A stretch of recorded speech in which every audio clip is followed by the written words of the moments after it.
Ron. Okay, good morning. It's Monday, January 28th. Tupperville Board of Selectmen's meeting. Continuation of public session after some non-publics. Let's begin with pledge allegiance. Pledge allegiance to the flag of the United States of America and to the republic for which it stands, one nation, under God, indivisible, with liberty and justice for all. All right. Any public input? All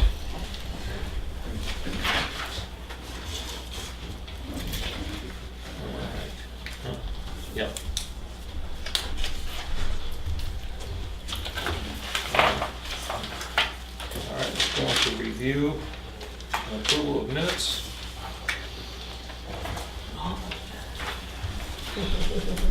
First is public minutes from the 14th. I don't have a copy in front of me, but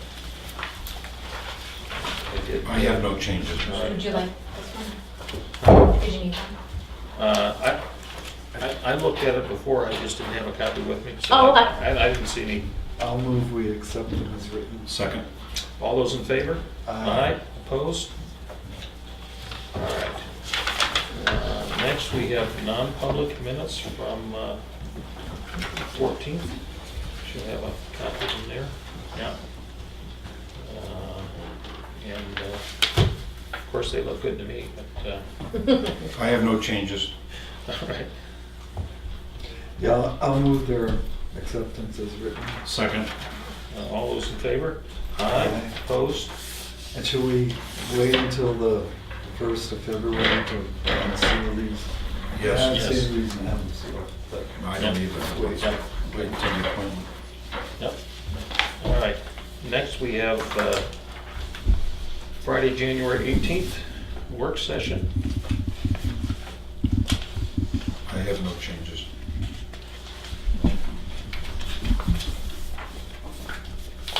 I'll move acceptance as written. Second.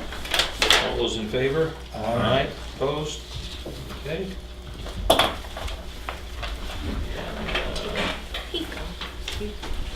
Now, next we have Chief Thompson, who may be here. We're having a meeting in the lobby. There's a lobby meeting. The lobby's full. The lobbyists. Waiting Yeah. for you. Yep.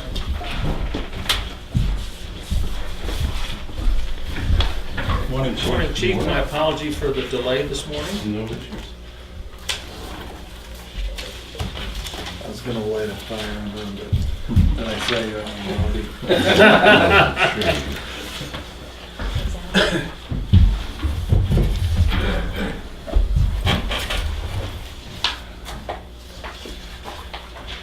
Thank you.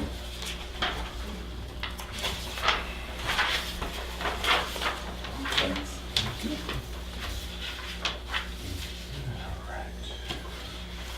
Just a quick breakdown of last year's numbers. There was a total of 193 fire calls, 262 EMS calls, 35 service calls, 22 special details for a total of 512 for the year. Furnace inspections for gas, 26, oil burner inspections, 11, wood pellet, 8, life safety, 24, for a total of 69.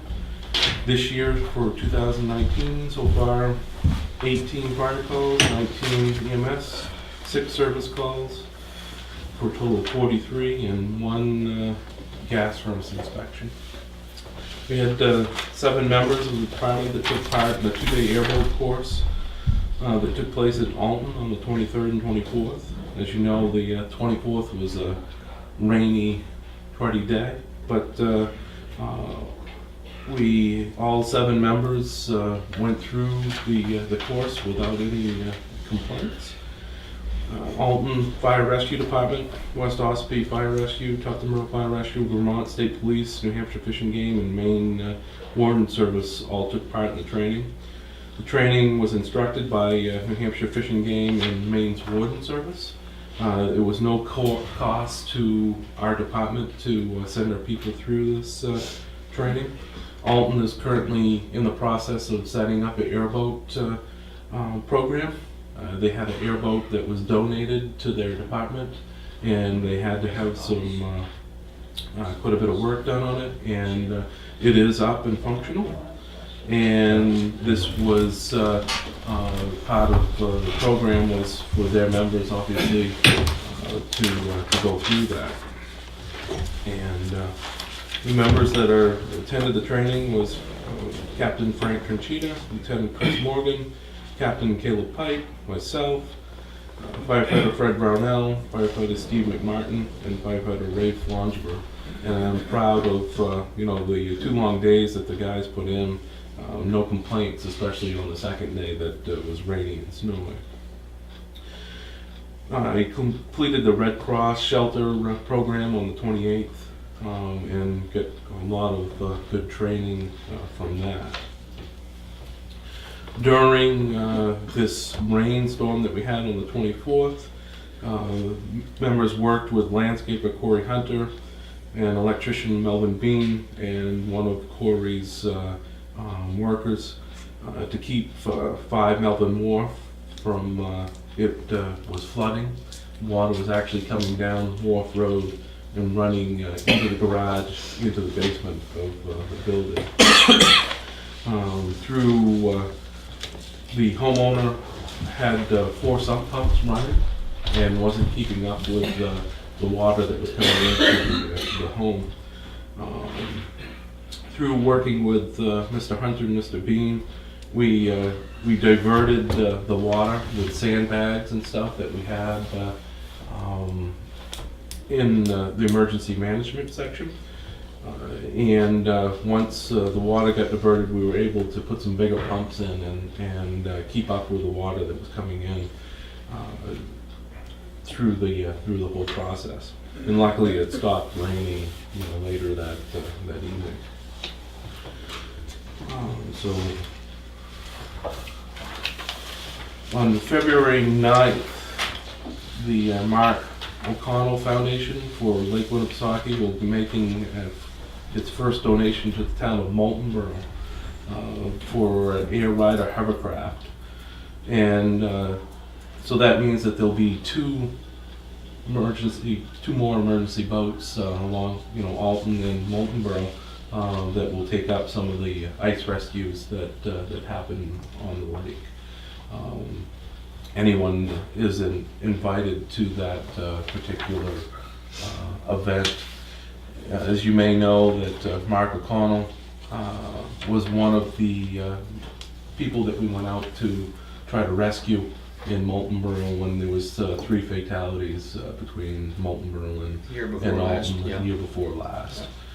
His family has started a foundation for Winnipesaukee Lake Safety and are donating that particular hovercraft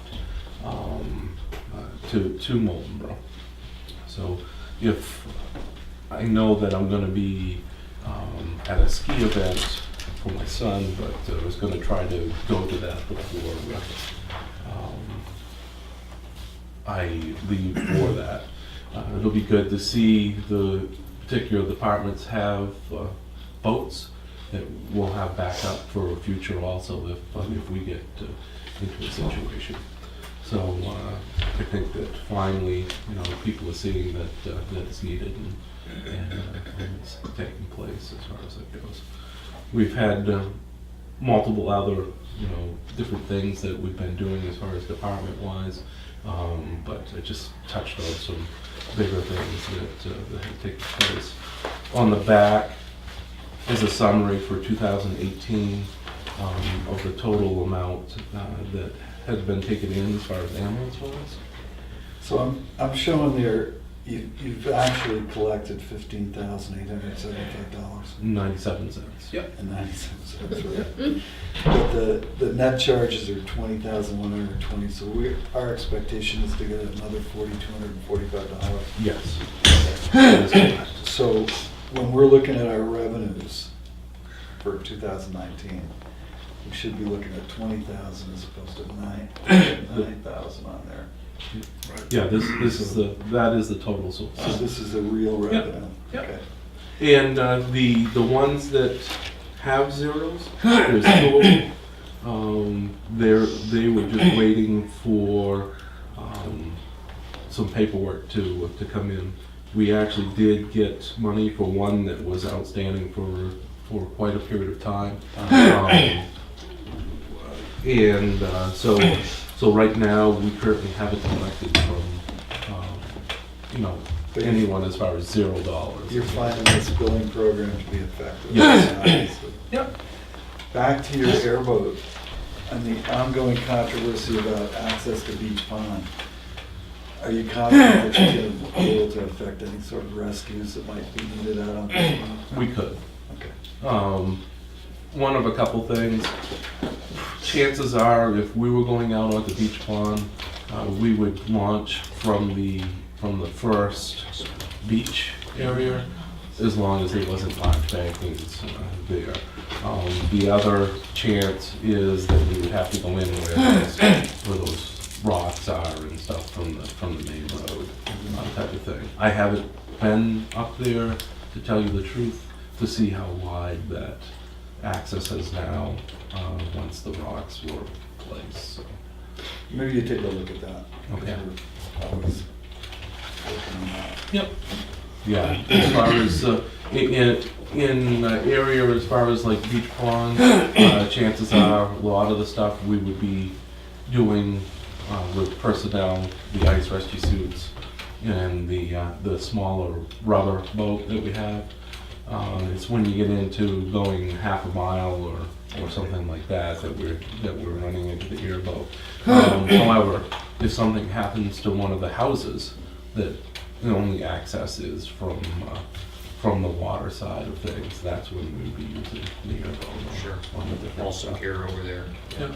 Bringing pumps and stuff. I'll look at that. To Thanks.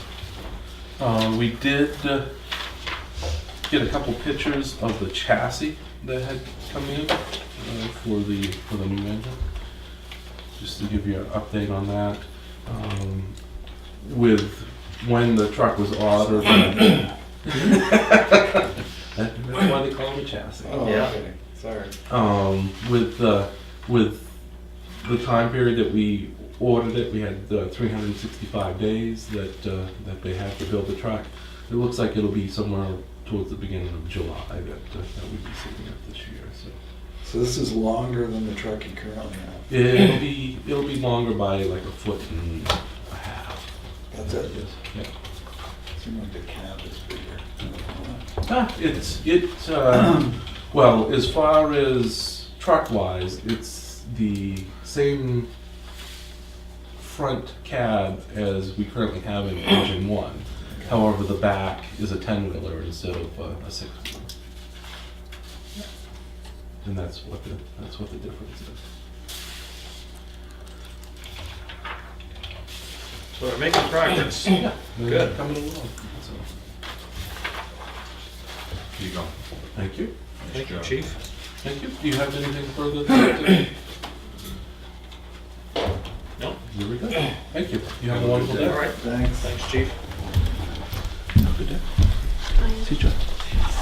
Hey, Chief Shorey. Come on up. Welcome. How are you? Doing all right.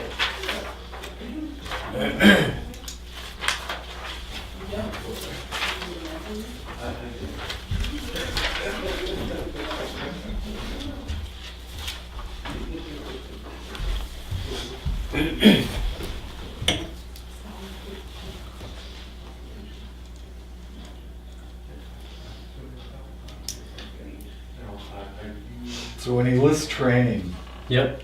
is that training that's been accomplished? Yes. Okay, as of January. We're required to have 8 hours of continuing education. Plus we have to, and we asked to have 4 hours of use of force training.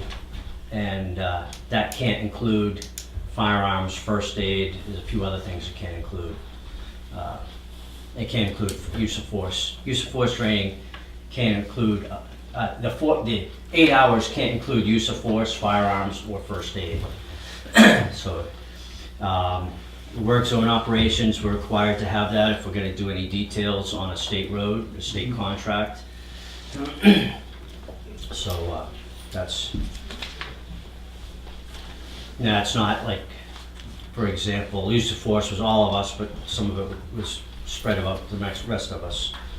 I did the preliminary breath test instructor. So it's 8 hours per department? No, per officer. Per officer. Minimum, mandatory minimum. It's probably not even really adequate, but that's what they require anyways.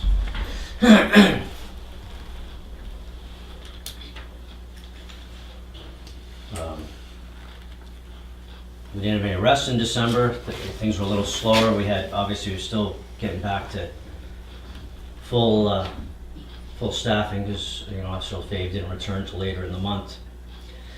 So we're, and then this month we've been dealing with some sickness going on. I was the only one completely healthy last week. So it may not be, Not 100%. and I may be the one getting it next. But that's, we had the Brew Fest was over the weekend. It was Saturday, well attended, no real issues. A few things though. A lot of people. A lot of people. And they wouldn't want them on the ice? There was concerns about the ice. There was ice, water, then ice on it, so people would and that's also where people were driving out, and when they're driving out, they're breaking through, and they're moving over further as they're driving out. It was, you know, you could walk, for the most part, you could walk until a certain, but there were some spots where there's water. You wouldn't sink in, because there's another layer of ice underneath the water, but that rain the other day sat in Yeah, there. it seemed like there ought to be a ton of ice out there, but I guess you're saying 2 inches of rain. All that rain, where it was plowed, that was made like, and the snowbanks kind of worked to funnel it in, so there's actually maybe 2 inches of rain, but it was probably like 7 or 8 inches of water, Right. and where it had been plowed before, because the snowbanks brought it in. So there was, it's quite a turnout, quite a crowd. What's your estimated crowd? I think they sold like 1,000 tickets. It looked like 1,000. They're sold out beforehand. Yeah. I don't know if all 1,000 showed up, but I know, I drove by, it looked like 1,000 people, but. you know. they had a shuttle bus going back and forth to Wolfboro for those that decided to do that. If you want a drink, you can go. So there was, So you're, I heard suggestions that maybe they need more porta potties. that's probably a good suggestion. There were the 7 there, but there still was a long line. what's beer? Yeah. It's beer and it's cold and, yeah. Standing around. Apparently there were quite a number of people that were urinating outside the porta potties. I didn't notice that, but they must have been on the backside or something. 'Cause Yeah. I was over in the crowded That's area. New Hampshire way. So, yeah, and they probably could use a little bigger area cleared out. They're gonna do it on the shore. You need a Yeah. little bigger area, probably. If they, and not, I think one of the problems was the route for the access onto the lake went through the middle of their area, so they had to, say, people driving through while people were kind of Walking back and forth. walking back and forth and wait, that's where the line snaked out through for the bathrooms, is out through that area, so it's probably more porta potties, maybe look at a different location for them, and if it's gonna be on land, clear it, you know, shovel more of the snow back further, maybe, get more space if that's possible. So you had a 20% increase in felonies. Is there a crime study here? That you know that talked about? No, I don't think so. We had, Should we declare a state of emergency or not? no. We had, we have a trial coming up with some sexual assaults that was here. So when you list your felonies, are some of these 21 felonies actual multiple charges on the same person? It could be, Okay. yep. So we don't have 21 felonies wandering our streets under your Not that I'm aware of. thoughtful gaze. And some of them could have been reported as felonies and be unfounded, or Okay. there's one that was reported as burglary, which is a felony, County Attorney's Office says we should take it as a misdemeanor criminal trespass, so still talking So to them these about that. numbers here are the initial arrest.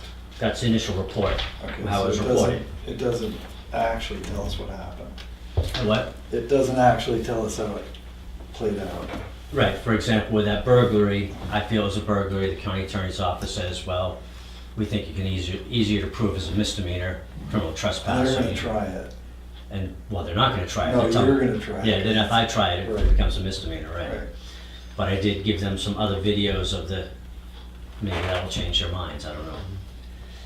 So it's how it was reported. They may be unfounded, they may be decided that it's easier to prove a misdemeanor instead. That's how it could be.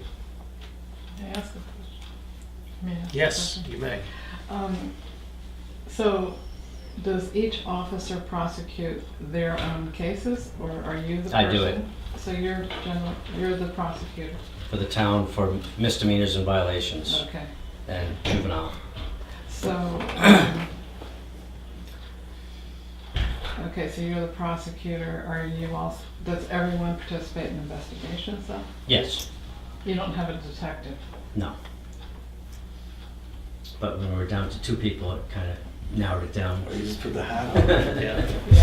Yeah. Put my deerstalker hat on, Right. Yeah. so. Yeah, I'm wondering, and maybe we should have that conversation at some point in time this year. I don't really care if you charge 21 people or 10 people with felonies. I do care if there are 10 felonies committed that were prosecuted and found guilty. I think that's maybe more informative. Or maybe we'd add a column. It's one of the problems I have is we had one we charged with a felony that it was clear felony,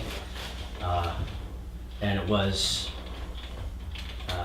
I've heard recently was changed to a misdemeanor at the county attorney's office. I've got no paperwork back from the court or the county attorney's office, so I don't know what the disposition was other than it was dropped to a misdemeanor.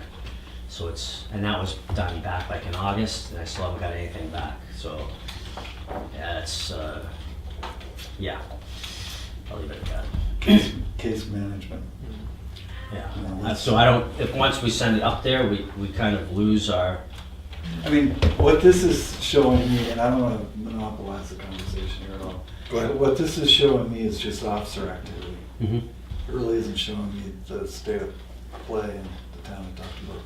So maybe, I'm not saying we, think about coming up with a third column that will give us more idea of how these things run. Hmm. You know, you've got motor vehicle, how many of those are DWI? That wouldn't be there, that'd be under the arrests. We had Right. 3 DWIs last year. Right.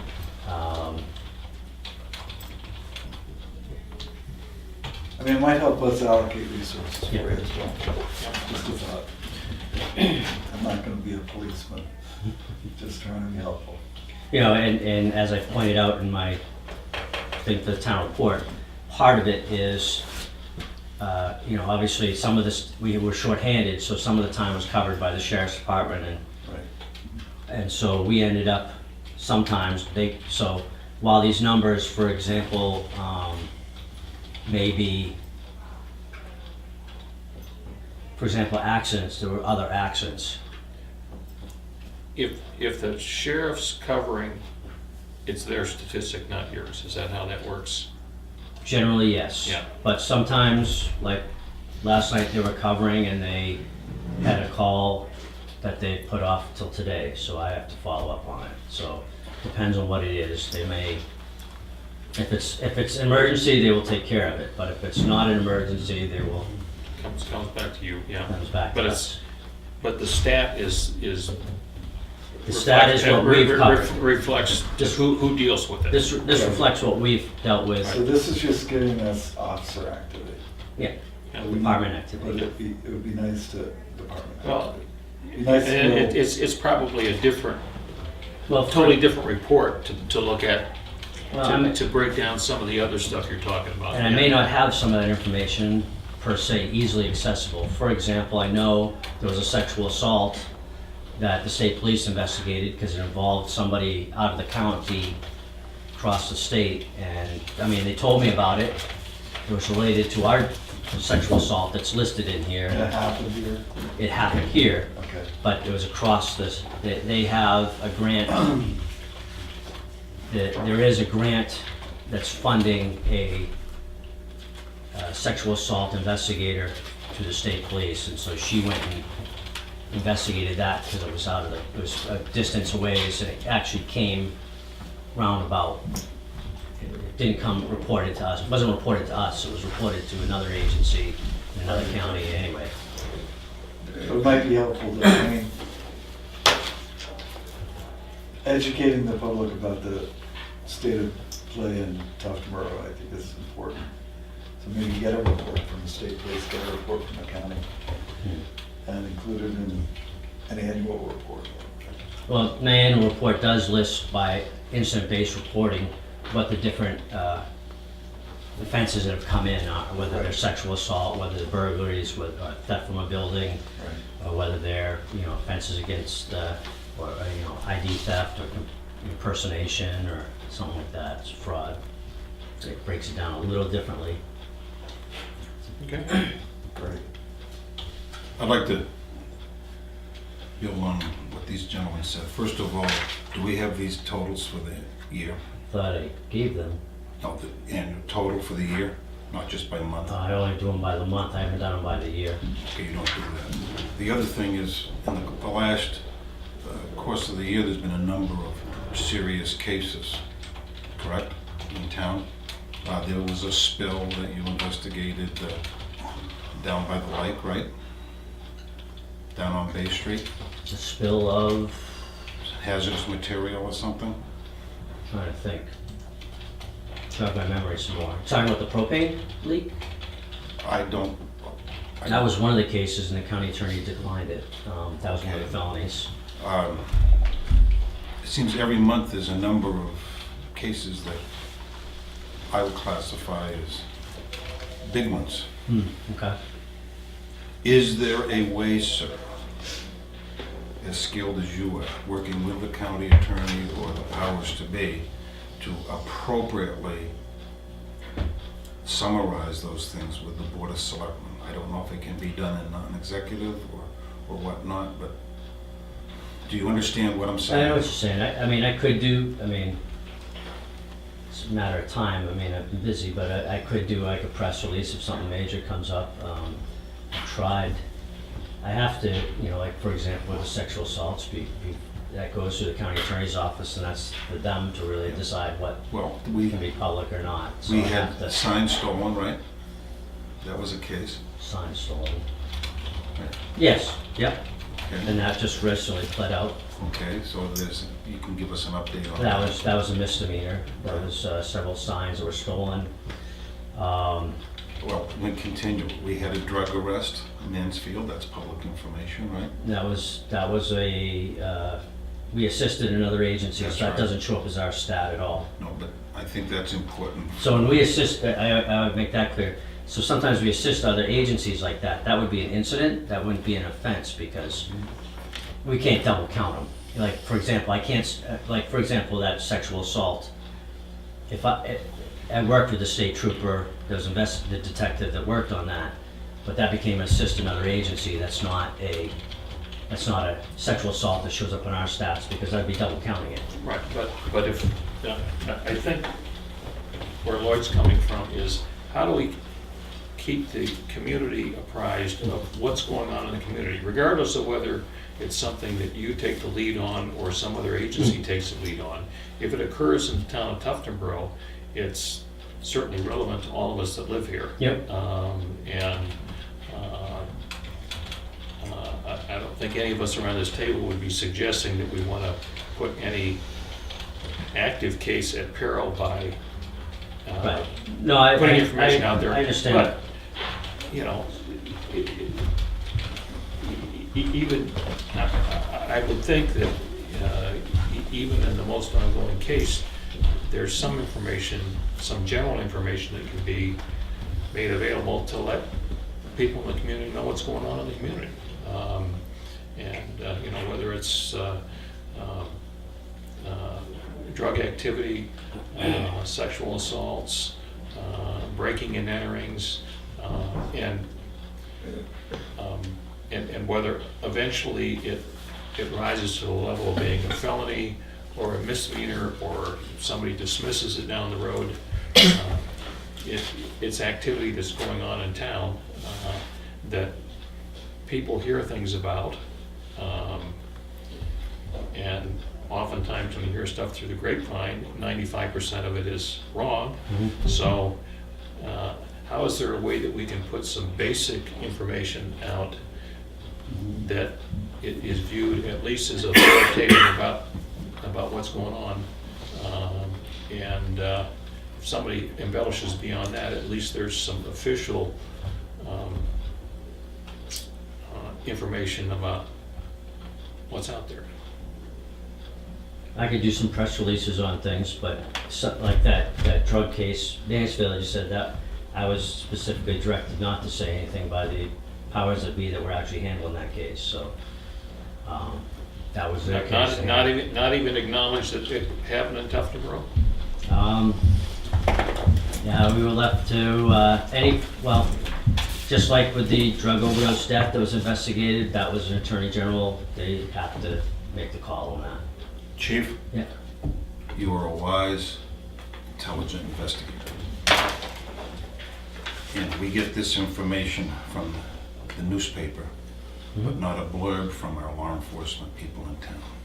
Please work on it. The other thing is that you're going after a police station. The public needs to know within reason, and you're very skilled at this, that there is activity out there. Please, you need to work on this.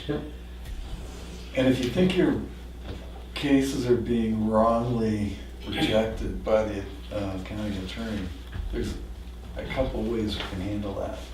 One is through the executive committee of the delegation, and the other is through the AG's office. So, I mean, if you feel strongly about a case, I understand you have to work with her constantly, but No, I understand the concerns they have with the two cases.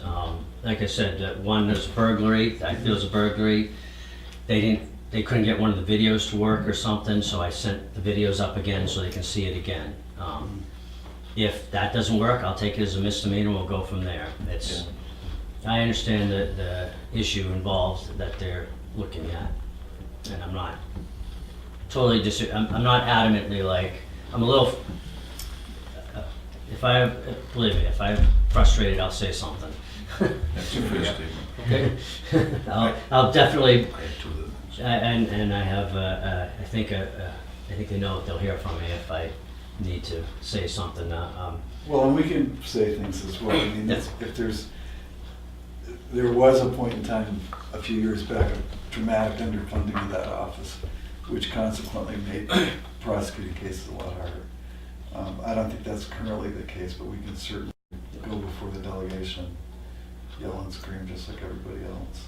Yeah, no, I don't think that's necessarily the issue right now, and they have had some staffing change recently, so they're a little short-staffed, but that wasn't the issue. I mean, they're looking at it from probably a different, I'm looking at it from probable cause, they're looking at it from proof beyond a reasonable doubt, and they want to be able to prove their case. Sure. And I think they want to make sure that they have a solid conviction sitting in front of them sometimes, and Everybody likes their stats to look good. Yeah. And when you devote resources to something, you want to feel reasonably confident you're going to achieve what you want to do.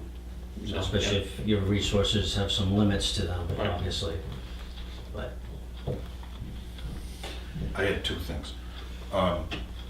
We need to get the signs, be planning for signs for the new parking ordinances. I had spoken last fall with You work with Jim him. Yep. The other thing is, I'm the one who brought it up. I asked Jim Beam about plowing across roads, The what? plowing driveways across Okay, roads. yep. The RSA is in our, 23620. yeah, it's in our literature. It says you can't leave stuff in the road. It doesn't say you can't plow across the road. if I read it. That's how I read it anyways. So in other words, you can plow across the road, but you cannot leave stuff in the road when you do it, is how I interpret that. Yeah, I think I'm not, it's in here someplace. I think it, is it that one that was taken out on it? That's a public notice about something. Yeah, for the. Now, some places put ordinances in, but we do not have that as an ordinance that I know Right. of. So, and there's some things in here that we have to research further, I think, before we put it out, but, yeah, what you're saying, unlawful to plow across town roads. NHMA actually provided those to me, it was per their advice that I wrote those. Okay, Obviously, I haven't seen that, so. yeah, But it's my understanding, if I read the law, because I looked at it, because it comes up every year, and it came up in another town. Recently, I saw them. I certainly would be willing to talk to somebody, but I believe it actually says that it's, you can't leave stuff in the road. Excuse me, Bill, were there 2 RSAs quoted there? There might be the other one, might be the Huh? one that he's looking for. well, the For other the one, plowing of roads, there's 2 yeah, RSAs. the other one one's is, plowing a road the other that's- one is seasonal roads, and from my reading, I know that that's incorrect. Oh, okay. It says snow obstruction, any person shall put or place or cause to be put or placed any snow or ice upon the surface. And this is the other problem. Of the travel portion of a class 1, 3, or 3A highway or state maintained portion of a class 2 highway for any purpose to provide a place necessary for crossing or recrossing sleds and all this stuff shall be guilty of a violation of a natural person or misdemeanor for any other person. And so it doesn't even cover town roads, it's class 1, 2, class 1, class 3, and 3A highways or state maintained portion of a class 2 highway. So 23620 doesn't even talk about town This roads. is 23619 is the RSA that They cited? is cited here, so maybe that. All right, I'll look at 19. But the other one, with respect to seasonal roads, my understanding is it's not unlawful to maintain them, but it is, whoever does that assumes liability for restoring any damage that's done. When we had a logging incident on Lang Pond Road, and I'm going from memory here, they needed permission first of all to plow it. And the codicil was, you do any damage, you're responsible.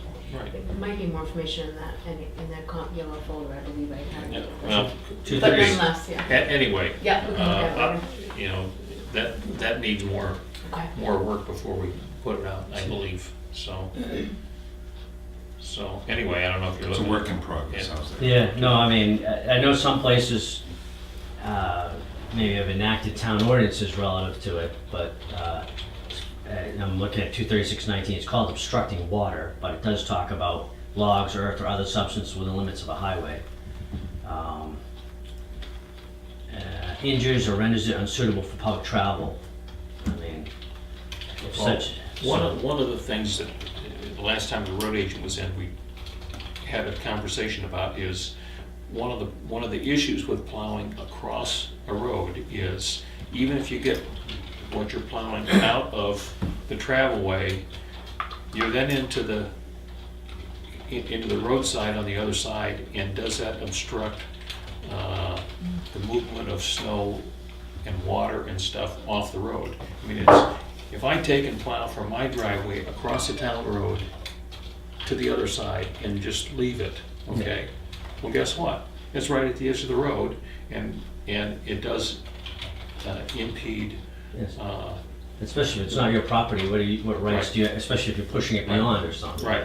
I think maybe we need to look at, I guess my point is, state law, I don't know that it's very clear on that per se, other than if you leave something in the road and it damages the road or renders it unsuitable, I think is the Right. exact word. Right. I think what some places have done is a town ordinance. So, We can regulate so the road. So that, I'll look into right, that. okay, if That's- you would. I think that's Yeah. another way of, Yeah. I think that's clearer and more. Yeah, if it's certainly too murky there, then the opportunity to clarify it. Bottom line is, it's important when people clear snow from their property that they don't make it more difficult for the general public. The neighbor across the way, the road agent and his crews to keep the roads safe. And you've seen it, I'm sure, I've seen it, where somebody plows out the driveway, and even if they push it all the way across, well, so now a lump then on it's, the side. then it's dribbling off the sides of the plow. So as you come up the road, you're driving across this stuff that didn't quite get cleaned up. Could somebody clean it up? Maybe they could, but a lot of times, you know, when you've been out there 9.5 hours plowing driveways, you get 80% of it off and you're happy to get done and go on to the next one. And it negatively impacts everybody. You got a question? I thought part of the concern that you talked about with Jim Beam was the idea that someone's on a small road and a plow is going across the road and they're not expecting a vehicle like a T, you know, horizontal in their pathway. So if the visibility isn't good or they come around a corner and someone's plowing, you have someone crossing it Well, and they're not I- expecting it. I think that was mentioned, but that's the same as somebody pulling out of their driveway without looking. You know what I'm saying? But they're crossing to the other side. But if I back out of my driveway, I'm into the road and somebody's coming that, so that's a similar situation to somebody that's not plowing the snow. But, you know, how much of a issue that is, I don't know. I mean, clearly the best situation is to not be plowing it across the public road. Yeah, For some of these driveways that go up like this way from the road, it's an uphill battle trying to move the snow, for sure. Yeah, certainly you need to, I think, just as like, I'm sure the planning board, when they approve, usually there's a snow storage area or something, part of those, so Yeah. you need to prepare yourself for that Right. eventuality in this area. Right. When you- But the when you reality drive is that 90% of what's out there is there, okay, so, and a lot of it may have been from before the planning board era. All right, did you have something else? The budget process is almost over with. You're all set as far as radios and computers for next year? Well, obviously, I hadn't realized that there was a concern that the computers won't be able to be secured after January 1, 2020. But I think what I may end up having to do, obviously, is adjust the hours I have, because I have hours for part-time in. I may have to adjust that somewhat to, I gotta replace our computers or else, because we need to access our computers, because we have access to criminal justice information system, have to be updated and updatable. If Microsoft pulls support for Windows 7, I'm not gonna have access to those systems, and we'll be in violation.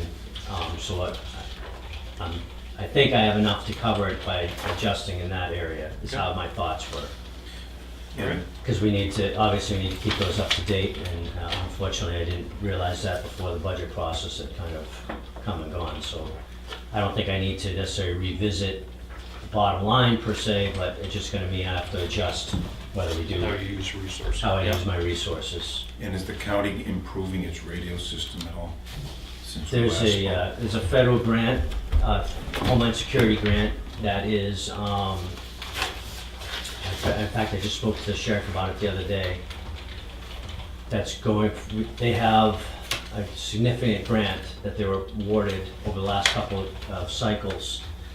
And my understanding is this year, there's two steps that they're looking at right now as part of that grant. One is moving the tower on Thompson Hill a few feet up the mountain higher. That's on county property. If they do that, they can gain some height there. And the other thing is there's gonna be radios put at the fire station, I understand. There's some, they have to get a, some sort of wire, I don't wanna say Ethernet, but some sort of direct link that goes to there that should give us coverage both for police and fire. I verified it's for both at the Tuckahoe Fire Station, so that will provide better coverage than what everybody's saying. I'm going to piggyback on Selectman Alby's comments about the county attorney. Yeah, I will tell you categorically, I am concerned about public safety, access to radios. I don't want my police department, my fire department injured because they can't get through. And you've been very quiet about not criticizing the county. Thank you. But it's an issue with me. Yeah, Have I been appropriate in my comment? yeah, and obviously we've worked with several sheriffs now to try and improve it in different ways. It hasn't, some things, solutions we were told would work, didn't work as well as they thought. You know, there was too much up on the Belknap Tower so that ice would build up on it. But they're saying with the tower that's, what's going into the fire station or how the hookup is gonna go to the fire station, like I said, just last week I was talking to the sheriff, and that will be done this year. Moving the antenna, that's gonna require some,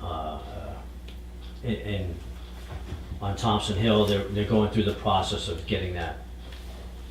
The grant was for something else, but they're asking to adjust the grant award, so they have to go through safety, the grant process to see if they can modify it, but we were told it would work. The money's there, it's just a matter of, can we use it for Right.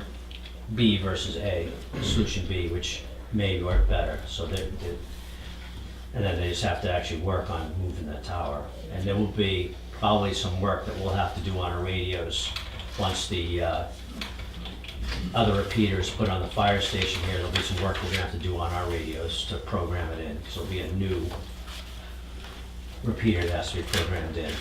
So we've got, get how many channels we've got on our radios, it's Plenty, huh? 256 or 1,000 or something like that.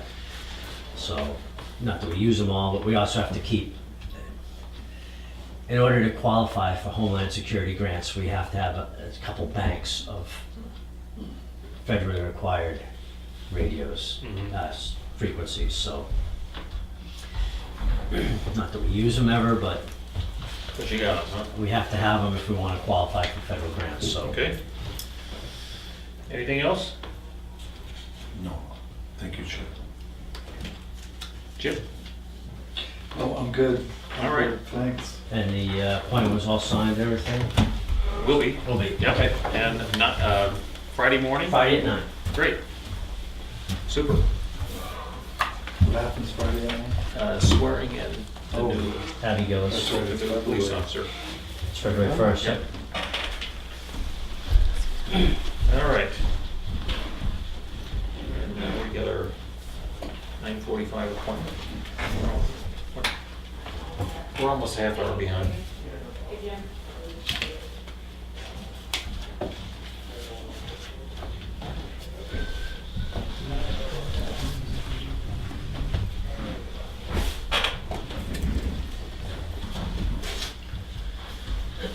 Pardon me. Thank you. Good morning. Good morning. I don't know where you guys want me to sit. I'm Lloyd Wood. Hi, Lloyd. Bruce Davis. Bill Markison? Bruce. Hello, everybody. Pull right up to the table. Sure. Jim's coming right behind me here, too. Great.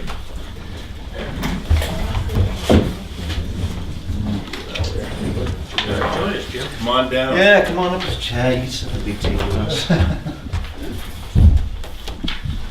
So, all right. We're going to talk about the products and services that Allstates actually sells and markets first, I guess. But are you guys familiar with the UNH T2 program, T Yes. squared? Yes.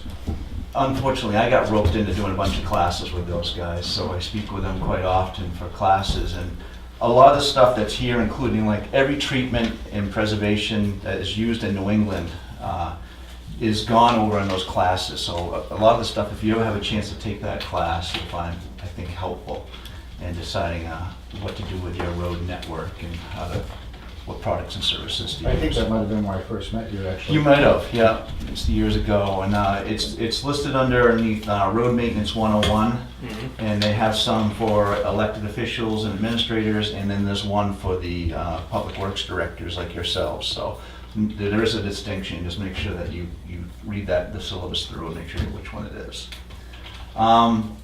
You already have one of those. I can leave this one with you as well. Did you have one of these, John? I'll give that to you.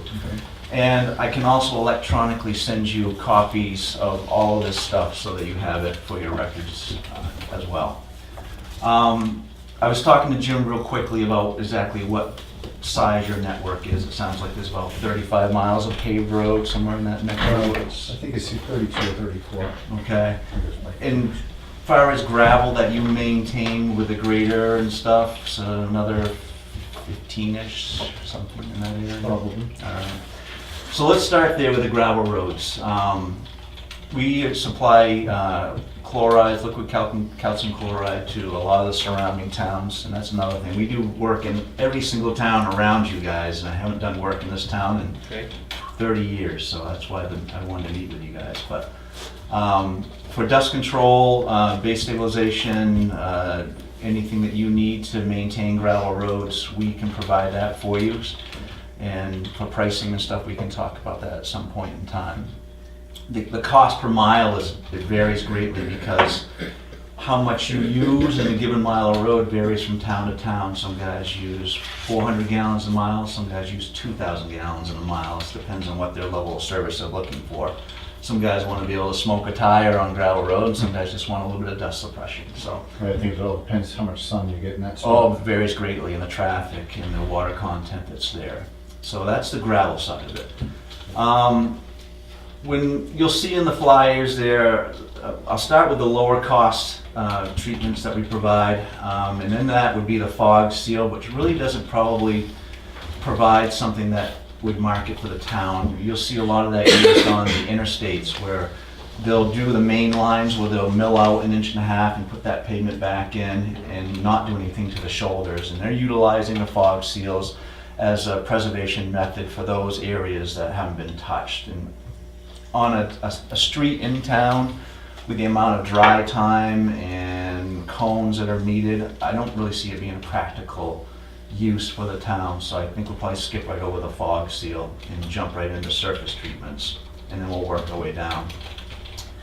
So we do several different types of surface treatments, anywhere from what's called conventional chip seals to the fiber mat chip seals to the asphalt rubber chip seals. And so what's the difference from one to the other? Your conventional chip seals are using an emulsified asphalt, so think latex paint, okay? You mean sort of somewhat of a water-based asphalt product. And that's sprayed down, it's 3/8 stone is put on top of that, it's rolled in, you gotta wait anywhere from 2 to 5 days, and then you can sweep up the remaining stone and be about your business, back to a clean surface.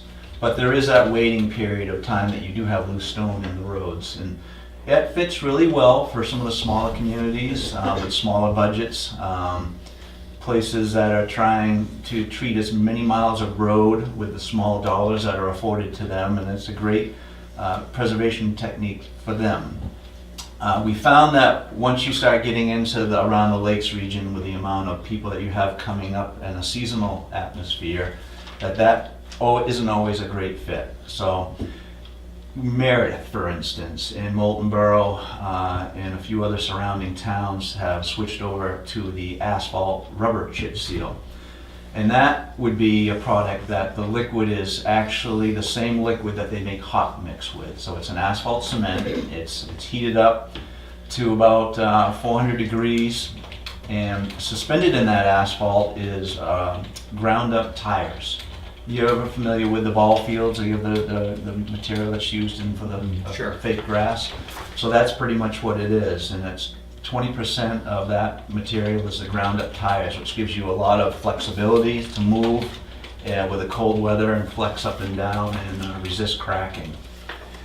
Now the other difference that is remarkable there is that the stone is actually run through a hot mix plant.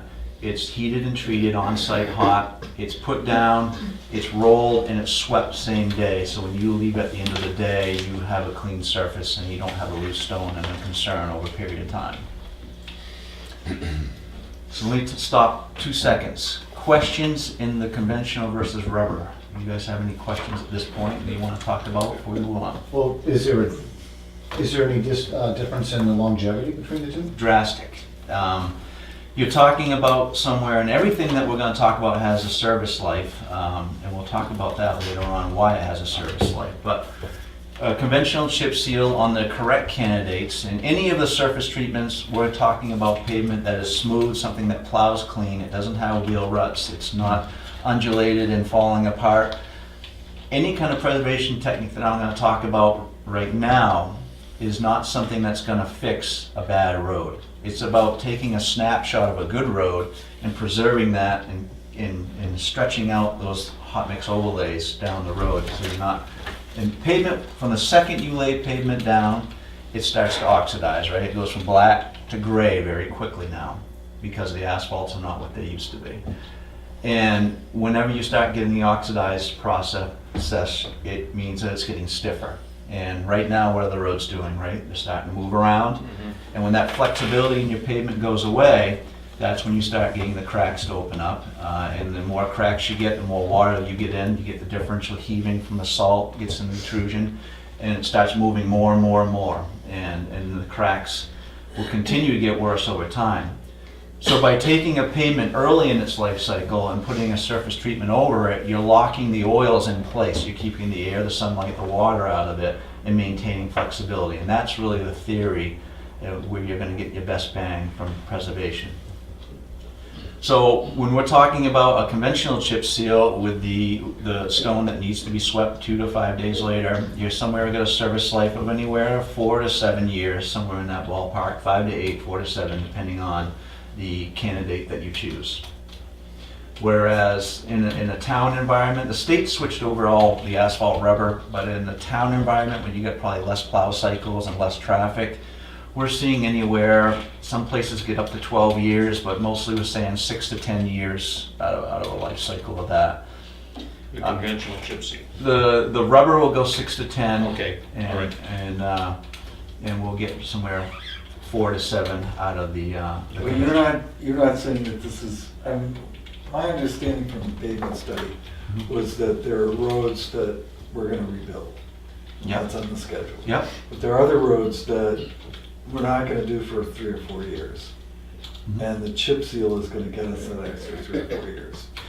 If you're taking pavements that are in good condition now, Yeah. you want to maintain those in that condition.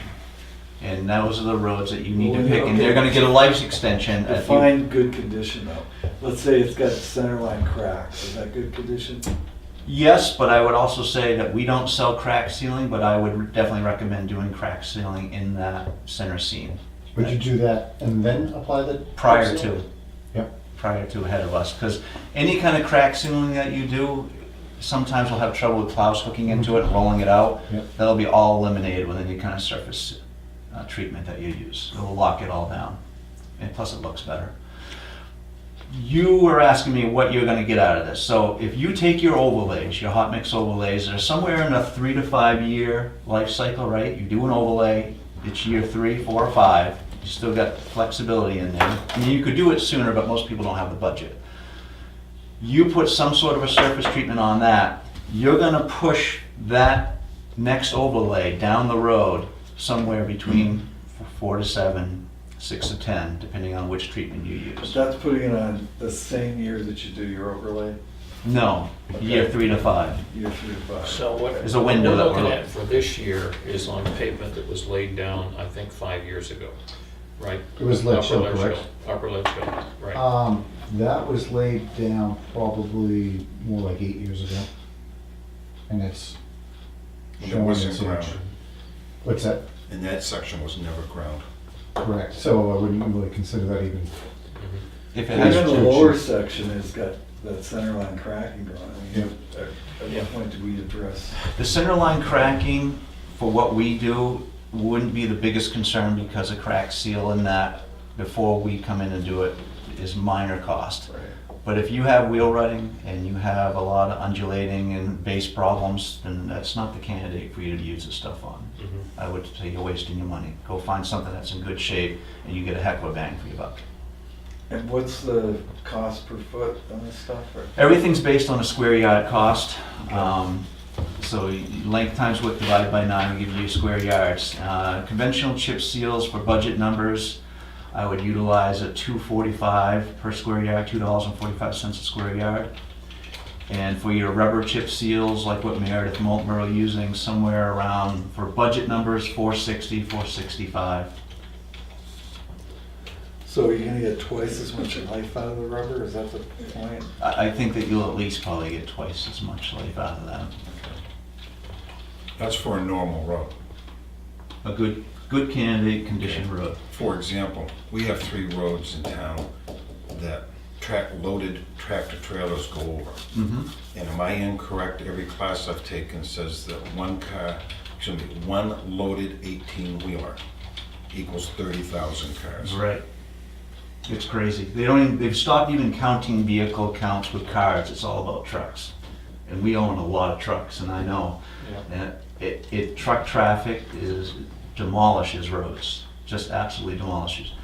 Now that 30,000 number can vary. That's based on the thickness of the pavement. So the thicker the pavement, it might be equivalent to 18,000 vehicles. The thinner the pavement, it could be equivalent to 45,000 trucks.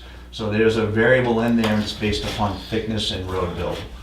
So I can see how the chip sealing would integrate into your paving process. Mm-hmm. The rubber, what happens 8 years out?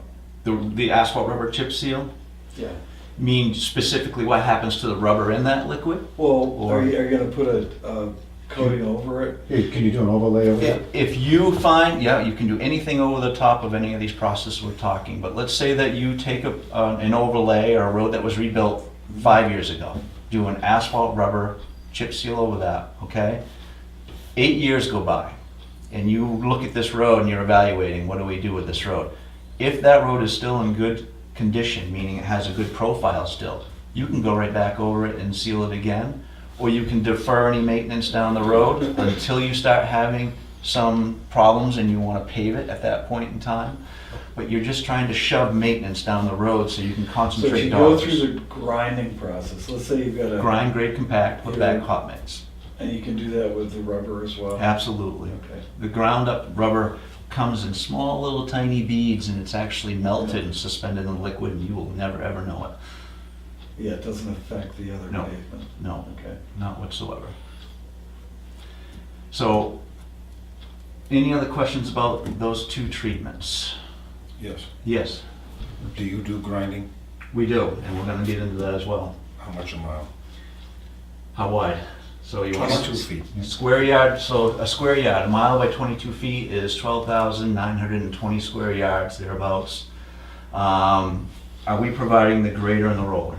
Yes. Yes. So grind, grade, compact, grade and roll will put you somewhere around $1.50 a square yard, so whatever that math is, I'm not that good.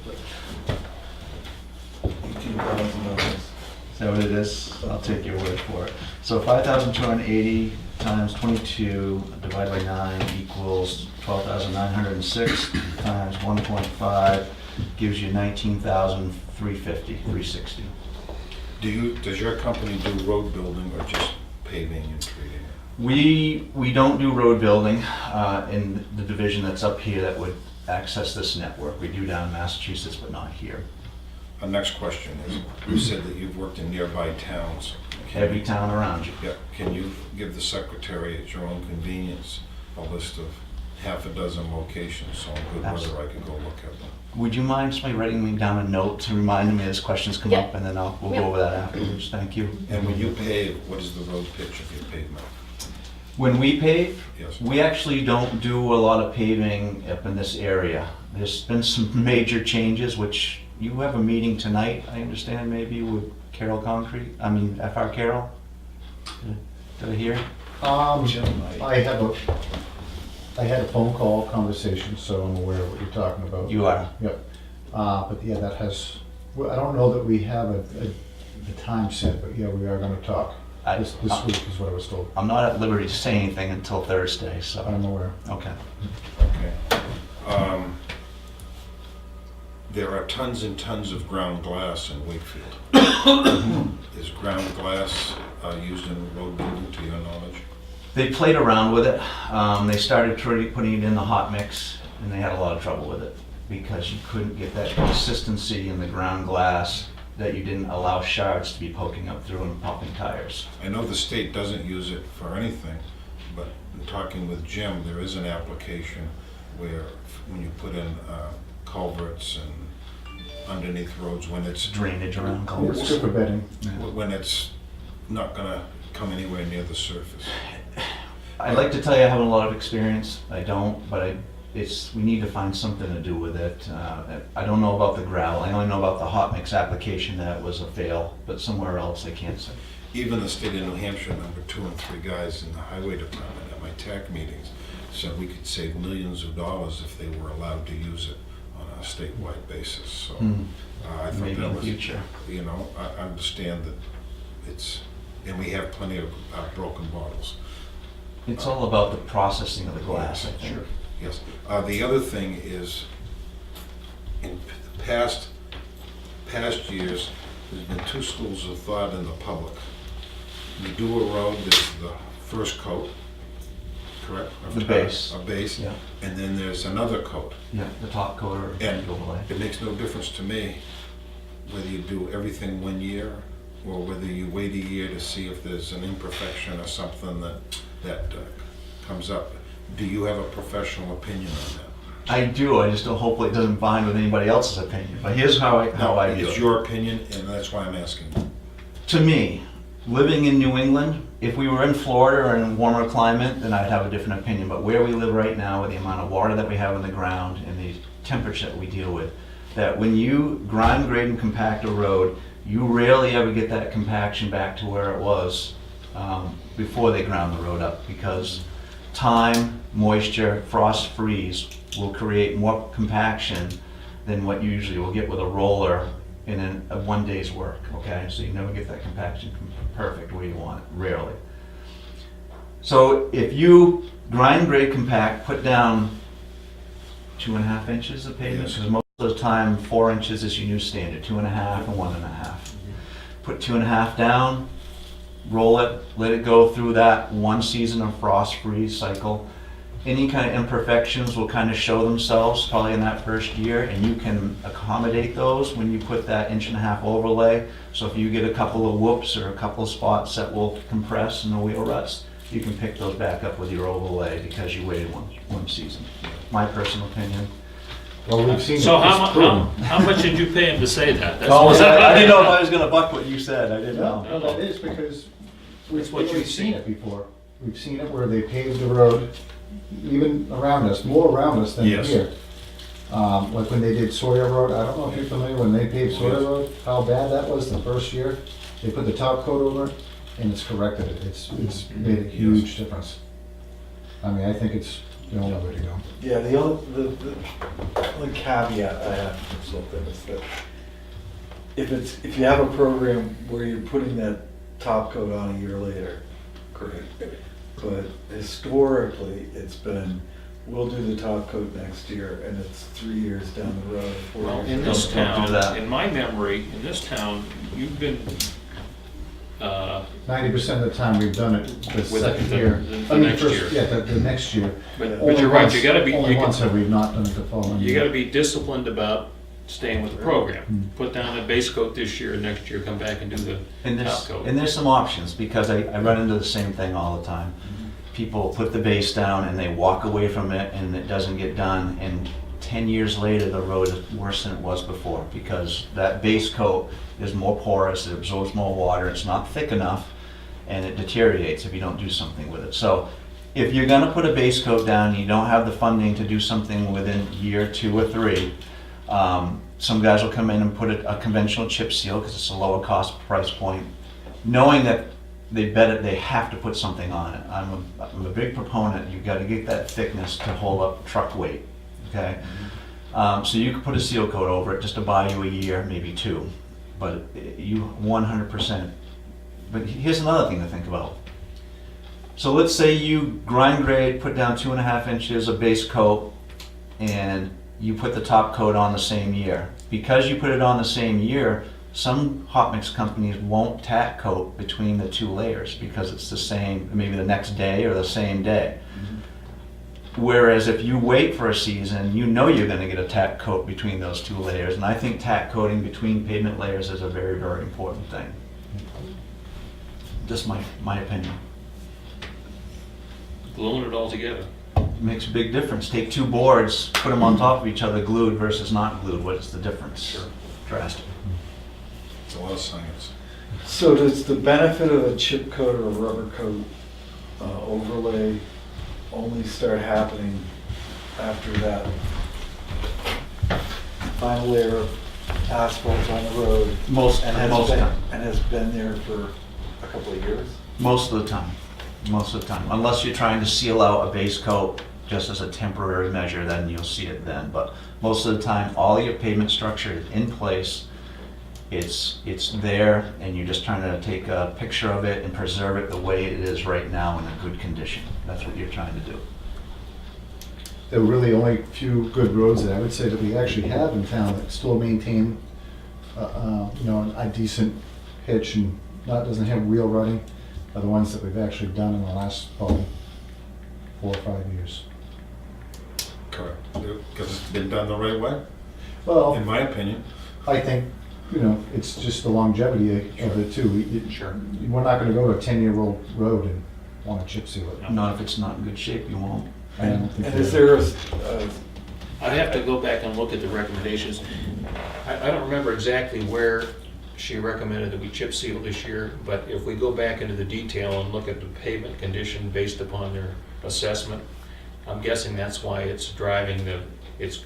Was this a SAGE program that came in? Yes. Yeah, Yeah. we train those guys. Yeah, yeah, and based upon what they found in their evaluation, they recommended that this coming year, we're gonna do a chip seal in these areas. Mhm. So I'm guessing that the reason they did that is that the evaluation showed the pavement was in good enough shape I would to assume, but to extend the life that way. I'd feel more comfortable seeing those. If you think you want to go forward with that, I'd rather take a look and say I whether would it is rather or have isn't. more than one opinion on that as well. Yeah. To be honest with you, Yeah. I've been doing this for 35 years, so I think I gotta. And as we go forward, we've certainly identified some sections that we're gonna grind up and repave this year. And then beyond that, I think some of these areas where they've recommended that we do a chip seal, before we do the chip seal, let's make sure that we're, if it's not gonna get us what we're buying, we're better off to just leave it and ignore it and let it go down and then rebuild it in a few years. Right. And put that money that we're gonna be spending there into an area that, that will extend its life. And you'll start seeing when you start going and using some of the surface treatment, it'll take a few years, it's not gonna happen overnight, but you'll start seeing your pavements will last longer and it won't be as bad as frost heaves. And that comes over time. It's been years. I mean, like I said, I've been doing this a long time with Colby. Was it Reg Colby that was Yeah. here? Sand seals, how many years ago was that? 30 years ago since he's done something like that? When I came from New Hampshire by 2 minutes, if you remember that company at all. That was my grandfather started that. So. Was that Trimount? Trimount was a different company, but they were a competitor out of Massachusetts. But New Hampshire bit was out of Bosquen, and I started when I was 13. This is all I've ever done. And I came up through, and I sold the company to Allstates 16 years ago. We have a couple other different chip seals available. We have some that has fiberglass in it, and then you probably can look through the cut sheets, and it has a webbing of fiberglass. That's kind of an oddball one to market, and I don't even know we're not even sure what to do with it. It works, it costs more, it costs in between a conventional and a rubber. On a road has a good profile and has some cracking, and you don't crack seal it, it works good. But how often do you find a road that has lots of cracks but is in good shape? They usually don't go hand in hand in New England, so they're a rarity to find those. Well, the thing is, in Tuftonboro, we have roads that connect to interstate highways where the trucks go, and they rival the state highways as far as traffic, Right. especially when the state highways are all frost heaves. We also have a number of roads that are, it's just basically residential commuter roads, they're dead end.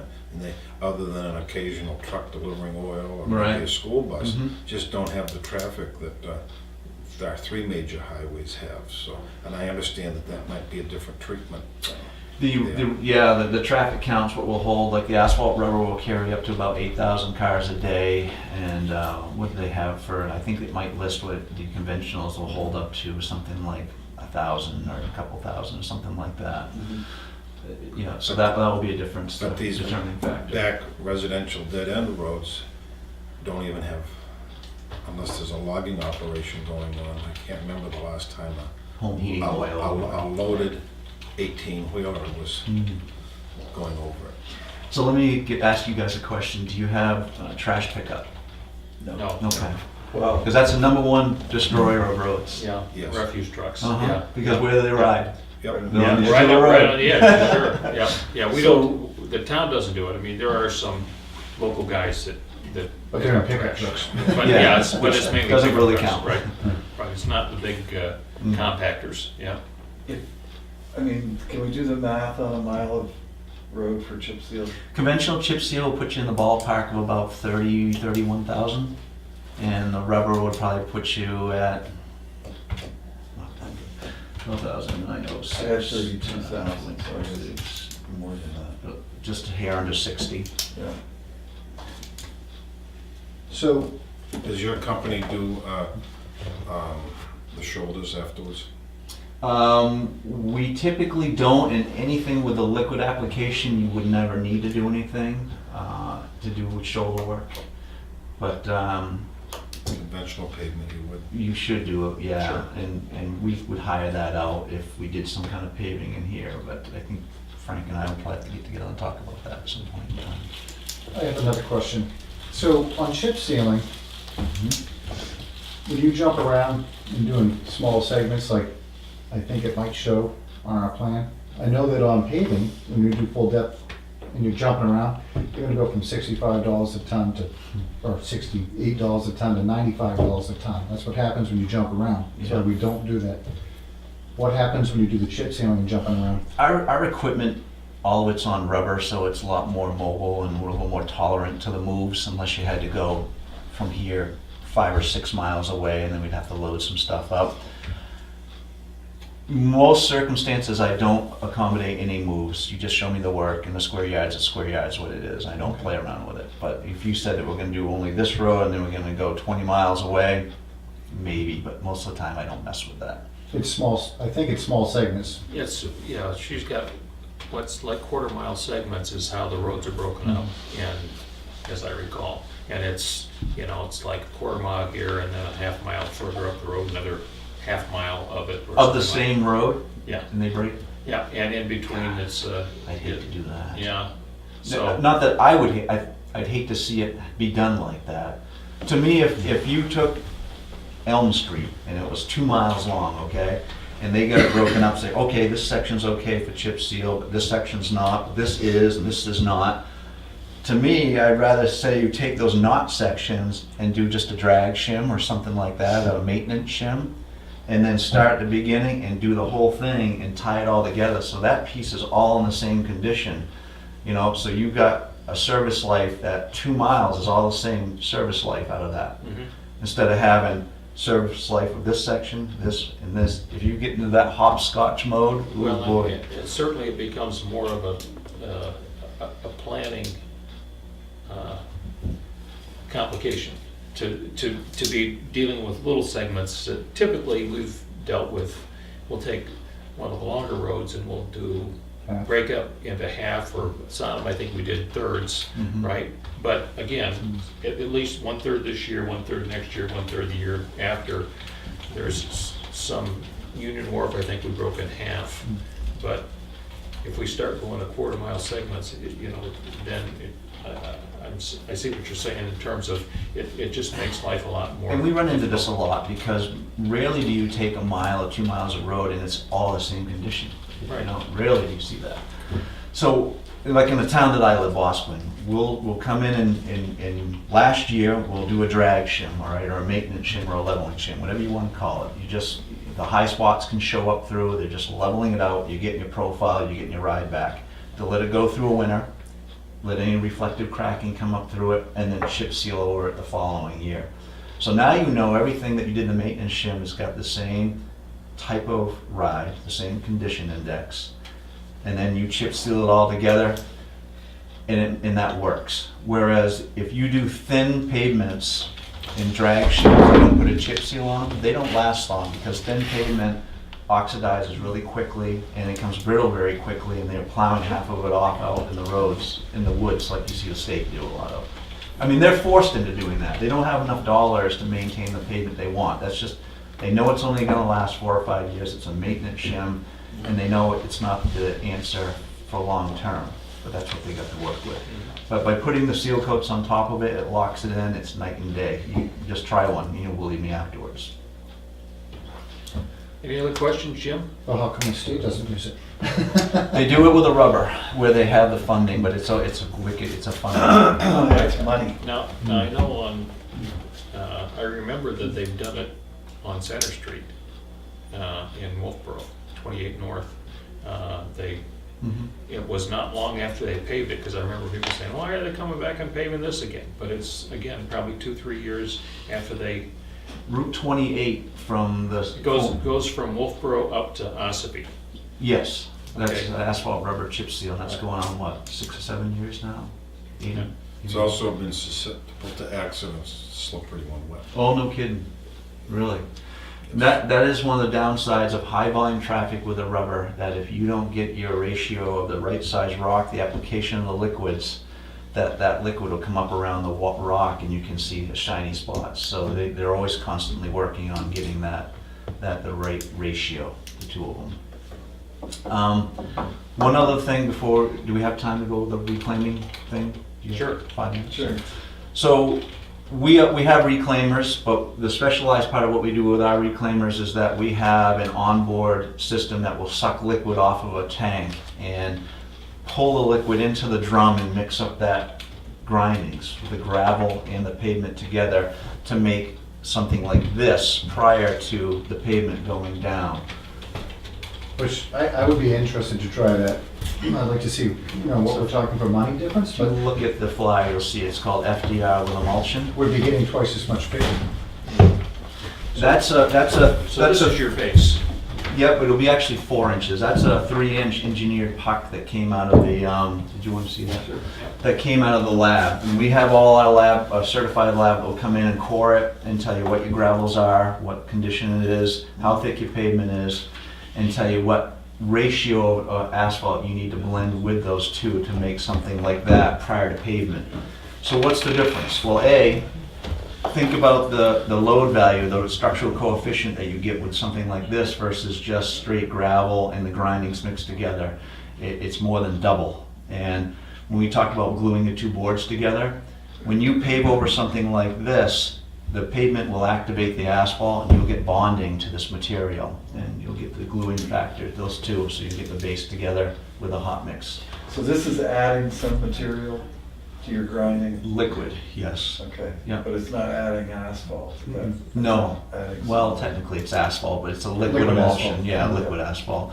So you'll take a road and depending on how thick the pavement is, if you got a road that's only got maybe 2.5, 3 inches of pavement, probably not a good candidate because you're gonna have to add so much liquid to make something like this. Whereas if you got 6 inches of pavement, now you're grinding 6 inches with the gravel underneath and you got much more residual grindings to bind that together. You can get away with less asphalt. So you'll chew up the existing road, grade it, compact it, get everything where you want it, set back with the reclaimer and the tanker in front of you, and then chew everything up and you'll stabilize 4 inches of material to be something very similar to this. He's got a curing process of 2 to 4 or 5 days to let that kind of evaporate out and harden up, and then you can come in and pave over the top of it. It works. So very well. ready this for is- traffic as soon as you've got it back? Oh, yeah. Yeah. So this is done in place. Mhm. Yeah. In other words, the rig moves through and you've already got the chewed up base that you're working with. Yep. And you're turning it over and mixing liquid with it as you Yeah, cross it. the reclaimer just comes back, and you probably wouldn't know unless you saw, but the reclaimer looks very similar to every other reclaimer, except it has a pump system with gauges in it and measures out the amount of liquid you put with it. And are we finding a longer lifespan in the pavement after this Oh, yeah. process? I would think so. Well, how long, I know they did it with cement, but I don't remember this being out very long ago. No, but they've been doing it in the southern part in Massachusetts for several years. And it's kind of started in the southern part of the state where they have more volumes of traffic and bigger budgets. Sorry to say, but it's true. Town of Milford's been using it for 7 or 8 years, and they had a road that, God, I can't remember, it was tons of truck traffic, Armory Road, if anybody knows it. Lots of truck traffic, lots of high traffic count, and they did this, and they have part of the road that has it, part of it doesn't, and night and Oh, day. that's a good test. Nice Like, shot. But I don't know if you remember, Pangamangus, they did the full depth type C, Mhm. which is with this concrete. They come back and turn it over, and they mix in dry concrete with it, they water it. That didn't turn out very well. That did not make, The they problem, had to go back and redo it. the good and the bad with the concrete is, the concrete, you can get some wicked high coefficient numbers for structural strength to make a puck the same out of concrete versus this will hold more weight in concrete because it's really strong, it gets hard. But the downside of it is that once you pressurize this puck in a lab, pressure, what happens to it? It shatters. Once it comes to its failing point, it bursts apart. This won't shatter, it'll start to flex. It It'll bends move. rather than breaking, yeah. There you go. So I like the idea of that. I Yeah. think it might be worth trying. I'd And- like to know the price of it anyways. You can't adhere pavement to cement stabilized gravel. You know, you don't, your hot mix that goes on this won't adhere to a cement stabilized versus this. And I think that's Makes sense. a big value. Should we fix that? Yep, absolutely. You can keep it if you guys want. No, my own work. What's the cost per mile of that process? The square yard cost is, and it varies depending on the thickness of your pavement, but let's just say a ballpark number somewhere around $6 per square yard. And that includes the reclamation of it twice and all the grading, the rolling, everything up to that point prior to pavement. Doesn't So- include the cost of pavement. So $5,000. what you said, you told us earlier that grind, grade, recompact, and roll was $1.50 a square yard. Yes, This, which includes about $4.50 on top of that. is another $4.50. Yes. So, Because of the cost of the asphalt, Right, obviously. yeah. But that will be twice that you get the reclaimer that gets to go over that, and that's a benefit as well, because there's always chunks that are always left through, so having a second time of the reclaimer gets more homogeneous mix as well. So that's pretty much, we talked about the surface treatments, the gravel, the reclaiming part of it. We have some paving capabilities, but it's always used on the highway. It's called bonded wearing course, where the paver has a onboard tank and it's actually spray bars built right into the paver. It doesn't have a truck that tacks out in front of you. It sprays a really heavy tack coat right where the mix comes out and it pulls it over the top of that. Probably something most towns won't do. If you're interested in it, you read about it, we can talk, but that's mostly highway stuff. A lot of 93, 89. You guys will see it. That's all shifting to a bonded wearing course on the highways. I think if you're interested, if you've got roads or have roads that you want to do, you know you want to do, I would really feel comfortable taking a peek once the springtime comes. But I certainly can give you the budget numbers in the meantime. Yeah, it'd be nice to get some recommendations on some of the roads that we've been, that we're looking at doing. isolating. You're talking a lot per mile if you get right down into the reclaiming and then It is. the top But, coats. and we haven't talked about the road preparation. We learned our lesson on Sodom Road, where, 200 stumps, rocks, culverts that didn't match up. You even had buried wires from when the telephone system was put in Yeah. 38. A third of your cost will be prep, can be prep work. So you take $100,000 job, $66,000 of it could be the shoulder gravel, the prepping of the slopes, the cutting of the trees, culverts, gravel addition. Catch basins. By project. So welcome to come back anytime you need to. If you get a chance to go to one of our classes, it might be worthwhile, something you want to look at. Have you been to some of those? Yes, You look familiar, so was I doing the classes when you were there? yes.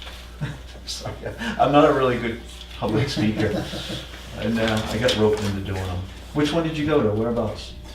I've been connected with the TAC committee, the Lakes Region Planning. Oh, I came in that one day and talked to you guys, but that probably isn't anything compared to the T-squared class. So that's a whole day class going, and it actually helps you out doing the whole network and how to do it. Problem is, so many towns get caught up in the worst first, right? They take their worst roads and they want to allocate all their money into their worst roads. Boy, that is just the death knell of your pavement network. If you rebuild a road 1 mile a year, right? You take all your funds and you put it into 1 mile a year, you don't get back to that road for 35 years, right? Because you got 34 years, whatever miles of road you have. Pavement's not lasting that long. You grind, grade, compact, put 4 inches back, and if you get 20 years out of that, you're doing good. Because of the amount of traffic, heavy traffic, and pavement not being what it used to be. So worst first, you gotta do some rebuilds, you gotta do some light maintenance, some heavy maintenance, some overlays. It's a juggling act of all of them. And that's kind of what that program is isolated for us, I think. Yeah. Is a little bit of everything. Mm. And maybe we have to refine it so it isn't quite so, scattered. Quarter mile here and a quarter mile there. That'd be It's a tough. little- That'd be a bad pattern to get into. Mhm. And once you get into it, it's But tough I to think get out once of you it. look at the out years and you see how, for instance, North Line Road, you do a quarter of a mile this year under her plan, and then you do the rest of it 2 years from now or 3 years from now. Well, maybe you pull it all together and do it all at once, and then take something that was going to be done this year as a stopgap and push that out to next year. I think it's just managing the program that she's put together. That was next on our schedule, was to do North Line. Yeah. What do you guys normally allocate in a given year for your asphalt programs, dollars? $250,000. 285,000. I think that's what it's on the Yeah. board for right now. And that's 32 miles of pavement. That's not a ton of money, but No, it goes up. nobody has though. enough. This, Yeah. right, this particular program that Lakes Region put together, it starts to go up, Mm. and then hopefully it levels off at some point. I know. Yeah. The nice thing is that this guy's been here almost a decade, and whether it be the CIP committee, the budget committee, the selectmen, or even a town meeting, Jake, this is a priority with us. When a member of a citizen stood up and said, I'd like to add 300,000 to the warrant article, that gets your attention. Yeah, double. Yeah. Same person that would grouse at the increase in taxes. I'm a better roads, but I don't have to pay for them. Right, exactly. The turnover in your position is really tough for a town, because you get a road agent or public works director that leaves, and the new one comes in, and there's that adjustment period, and maybe nothing gets done to the roads for a year, and you lose that whole year. Yeah. And then or a revolving door out of that position. Oh, Yeah. what a mess. The roads just can't take it. And although we have 32, 35 miles of paved roads, a number of those are residential streets. So, which don't get the heavy traffic that the through streets do. I mean, it's not as bad as looking at, geez, I got, high traffic on 30 some miles of roads and we're trying to maintain them.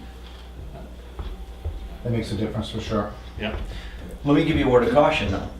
When you use surface treatments, meaning that you're talking about the conventional, the rubber chip seal, you're also talking about a material that's stone on the top, and it's really aggressive and it's terrific in the winter. But if you got a place where kids are riding bikes, or you got basketball hoops out in the road, or you got a place that's really, really residential, I would warn you to maybe start with these type of programs somewhere away from those until the town gets used to seeing these and understanding what they are and why you're using them, and not jump right into a residential area because of that factor. Mhm. Yeah. That makes sense. The surface is not like a regular asphalt. It's not, you know, and they'll adjust to it, and that surface only gets better every year because the rocks keep orienting further into Well, it. that surface would be good, for example, on long hills. Huge difference. Night and day. Good. All right, I took a lot of your time. Appreciate you guys having us see me. I'm stuck in here. Well, thanks for coming up. And Yeah, thanks. Yes. thanks for the education. Oh, I don't know about that. This was the only question that I was Awesome. supposed to follow up on. Yep, I'll give you a list of towns, contact information, and street list. Good. Awesome, guys. Drive Thank safe. Thank you. Paperweight out the deal. Thanks, Karen. Appreciate it. I'll see you guys Get later. a paperweight out the deal. Yeah, that's right. See you guys. Okay, let's move to the signature file. Got an intent to cut for 60-2-20 through 23. I'll move we sign that. Second. All those in favor? Aye. Aye, opposed?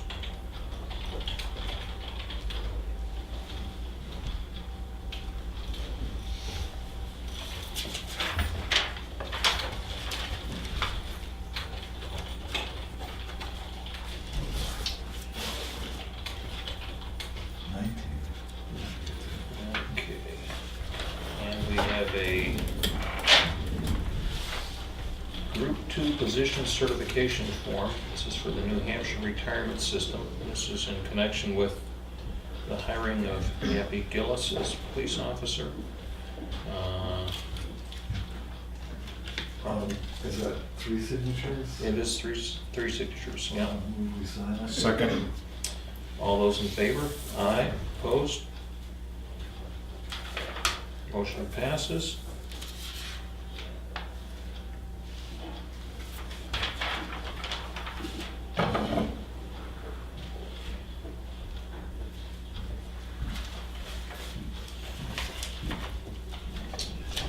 All right.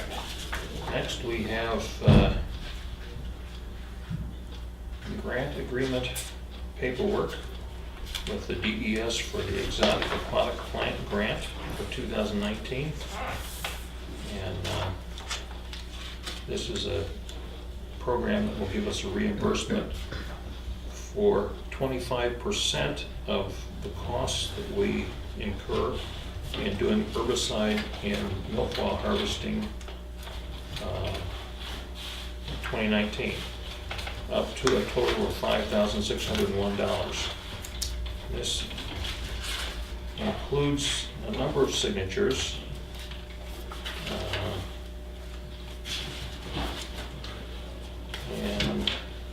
And a certification. And I'm going to be signing for the milfoil control committee. And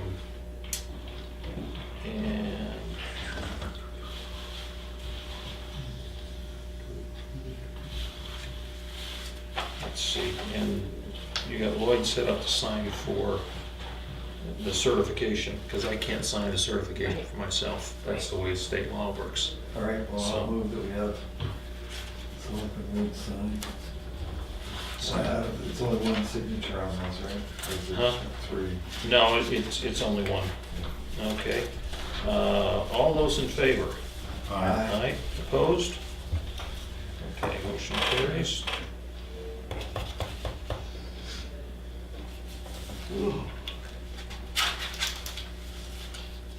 Sleep inducing. Yep. Did you get the kids off to school this morning? Oh, yeah. I'll tell you, I'm envious that you get to see your grandkids all the time. Yes. It may seem a little too frequent for you, but you know, I get to see You can mine. have them. I get to see mine a couple times a year, and it's just not enough. So there's a happy medium in there, and I haven't achieved it yet. I saw that when you took up 2 pews, what a great family. And the smile on your wife's face and your face. Oh, yeah. Yeah. Well, you don't get to beat it as often as I do. Well, you know, 3 days is about right. You're happy you get there, and you're happy they leave. Thank God for taillights. Like fish. But And Gordon, you get some of each.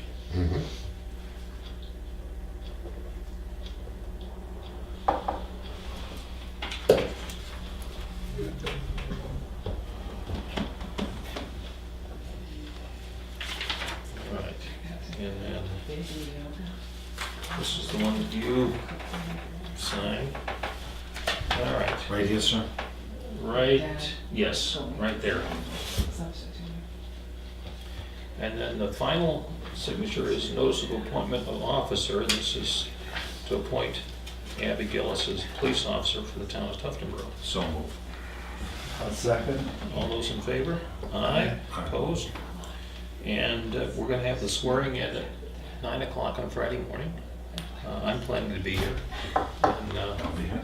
okay, so why don't we schedule a work session for that? Okay. And maybe we'll do some other business too. Probably. So, Yes, I would have to just spend the whole day here. really, That's how it feels some days. yeah, we try and avoid that, but, so, all right. That one, good. All right, Selectmen's update. Chip? I have nothing, other than the budget meetings that we had last week. Went well? Good job. Okay. Lloyd? I'm all set. Okay. The only thing I want to mention is the Old Home Days Committee is having a kickoff meeting tomorrow. Yeah, right here at, I think it's 6:30 in the evening. This is a volunteer committee to help coordinate putting the events together for our Old Home Days, which is the last weekend in August. And anybody that's interested, come on out. We won't be here for very long, probably 30, 45 minutes, and get the process started. All right. Move on to correspondence.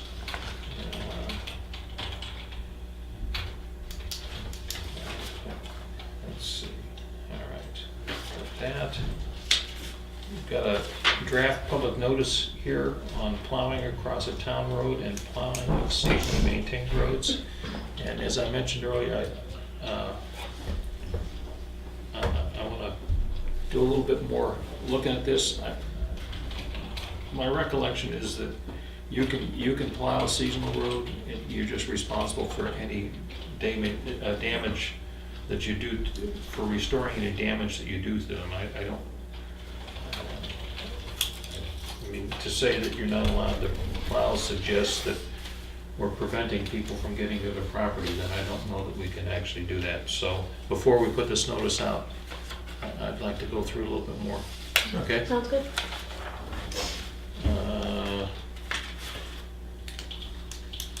All right. Got an email from Lakes Region Planning Commission drawing our attention to a hearing on January 23rd, well, it was last week. So that's kind of not real time. It has to do with restoration of state retirement contribution to the retirement benefits for town employees.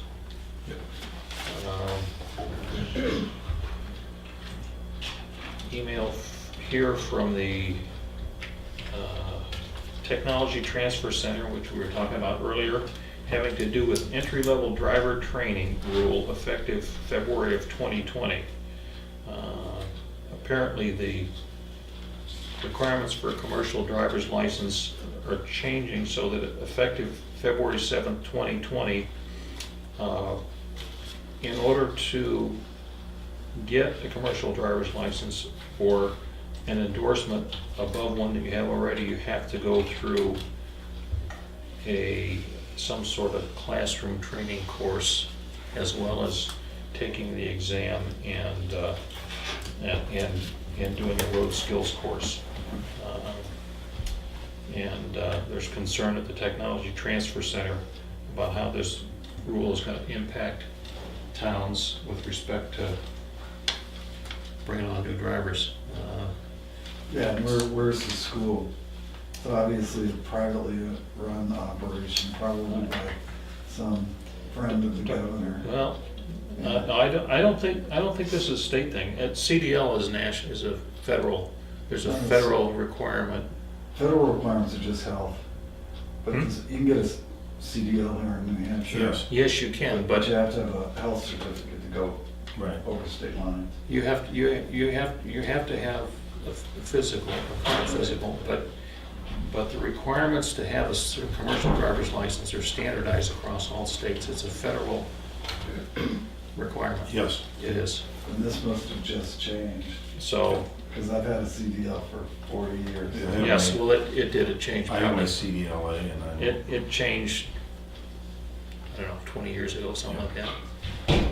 But yes, so anyway, I think this has been being driven out of the federal government. Well, it affects the fire department because Adam requires his guys who drive Plow truck operators. Class B, and it also will affect Right. Jim because Yep, well, and certainly they're affects us. his employees, but it still affects him. Yep. So we have an email from the Public Works Network. The Public Works departments know that HB 271 is a bill which would require anyone to use a licensed land surveyor for even minor survey work. Bill repeals the ability of engineers to perform engineering surveys. Has serious potential to increase costs for cities and towns. So, it's be a change to the RSA that governs surveying. And we have here report from Normando Associates on the final review on the 19 Mile Brook. They're coming to see us next Monday, correct? I don't know if you had a chance to look this over. Well, so I always go for the bottom line, which is what's their next recommendation, and the answer is come back next Monday, they'll have a recommendation for us. So that's- This is just a review of all the records that they found, and if you go Okay, through so the. they haven't come up with a number yet. No, it says that based on the findings highlighted in this report, they will submit a revised proposal to the town. This is at last Thursday, and we haven't seen the proposal yet, so I'm sure they're working on it this week. Certificate of Appreciation, Tuftonboro Police Department from the Breast Cancer Support Network for participation in the, I guess it was the Pink patch. Pink Patch deal. All right. And notice from the task collected to us about a property owner who is becoming more delinquent in their taxes. I see that. You may.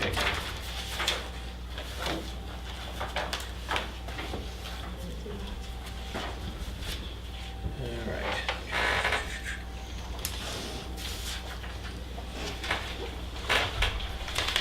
So let's move on to the proposed budget. I think this is current review in light of everything that's gone on, closing out the year, among other things. So you want to look at the 18 budget? I'm sorry? You want to look at the 2018, Uh, or are you looking at 2019? I'm looking at the 2019 budget. Okay. Okay. So,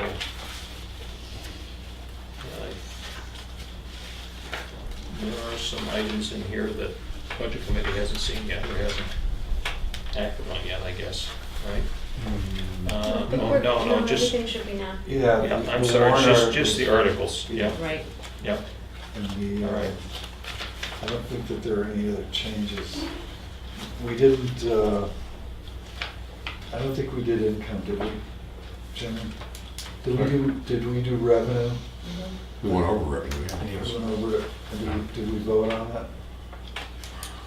I don't think no, I don't think they did. I don't know that it does require it. All right, well, The Budget committee doesn't vote on revenue, I right? didn't think so. I think it's just informational.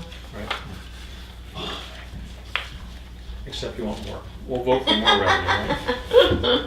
Whatever you vote on, that's my position. Yep, we talk about budgets, can I ask you to turn to page 12? Yep. Can I have you look at account 4312, where it says highway and streets total? Yep. And then the first line is the 2018 budget Right. and what was spent Yep. next to it. This is a concern to me, and what is the concern of the board? Well, I think we knew going out that he was running in the wrong direction. I mean, just for television purposes, the highway budget was 452,600, and the expense was 490,780, so it's $40,000 upside down. For Yeah. the 6th year in a row. Right. And the budget that's been approved for 2019 is 498. And we know that there are a number of maintenance activities that were deferred last year because of not having enough money to do maintenance, or, I'm sorry, winter maintenance way overran the budget. So it's a concern to me as well. As I remember last year, there was a concern going in that it was not going to be enough money, and it proved to be. And we're gonna hear the same story this year. Yeah. And if we got another storm coming on Tuesday, it's gonna be had to plow, had to plow, had to plow, but I don't know if we're gonna get ahead here. No, I'm not sure what our I- options are.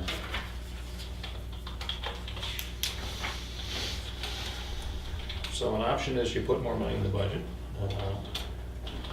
or you go forward with what's in there and say, we'll make it fit as best we can and find other money to supplement it where we can.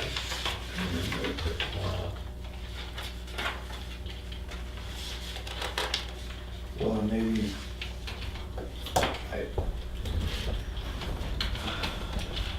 when a business is going the wrong way, and that's essentially what you got here, the first thing that the debt holder usually does is put a keeper in to try to figure out where's the leakage, what's going on. We're the debt holder in this deal, so should we put a keeper into this? Can we think about it and talk about it at another meeting? Highways and streets. Yeah, I mean, we're gonna have to, because I think when we wake up on March 1st, we're gonna find ourselves upside down again in the winter budget. And I'm very clear of what the RSA say about overspending your budget. It's called the Blake Rule. Right, I mean, yeah, but I think that's more comprehensive than just one part of the budget. I guess my bigger issue would be I'm not interested in having a highway department in Tuftonboro. That's just my personal Nor am I. position. I see that as just a total drain of capital. But I am interested in having an effective road agent. I am Keep a too. budget. So, struggle continues. Yeah. Easy for him to say. I move we table the discussion. It's fine. Well, are we discussing the 2019 budget? Well, we're reviewing the 2019 budget, so Okay. you're talking about, The 2018. huh? I'm talking about the 2018. Well, 2018 is history, Okay. okay? We ought to be talking about 2019. So I think the question here is, at the end of 2019, in the highway department, are we gonna be looking at a situation that's, that we've overspent the budget again, for whatever reason?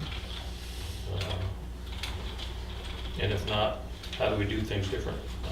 I'm aware that last winter was particularly tough, not just in this town, but that a lot of towns overspent their winter maintenance budget.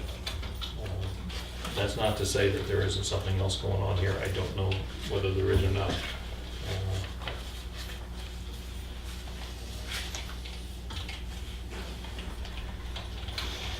Other areas of the 2019 budget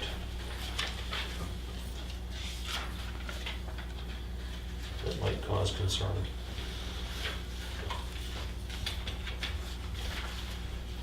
What is, oh, I see, there's that. What's that? I was just trying to reconcile the numbers. Good. Okay. If they want. I don't care, is it out front? Yeah, they can come to my door, yeah, that's fine, it's easy, I'll help. All right, bye.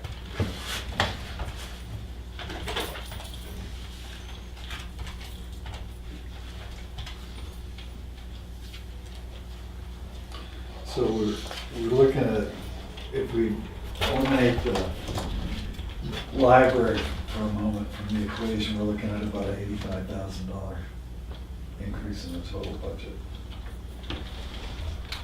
Yep, 9.3%.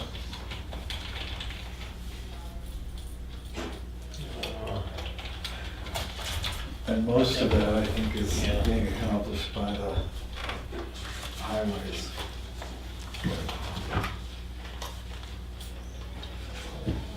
Let's see, I mean, a good deal of it is the 53 pay. Yes. right. Which is a lot of money. But we cut budgets in other places. Executive is down by 6,000.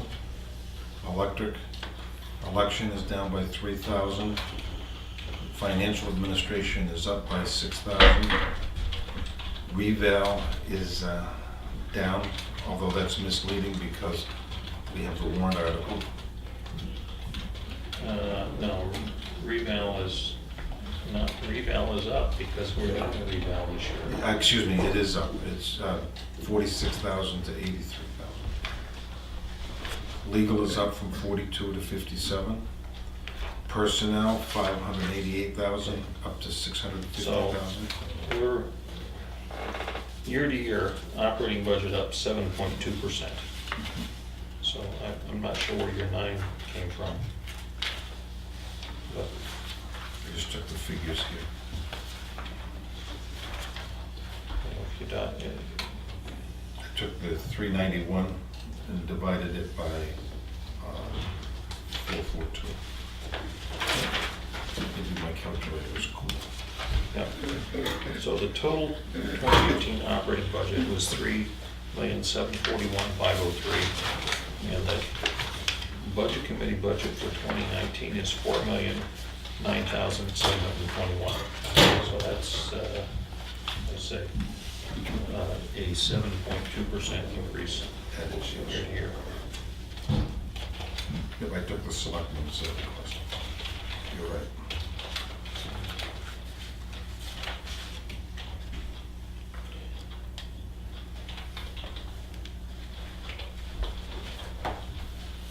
So. I'm gonna calculate, what's it? Is there a calculator here, Karen? Oh, he has it, I believe. Yeah. Thanks.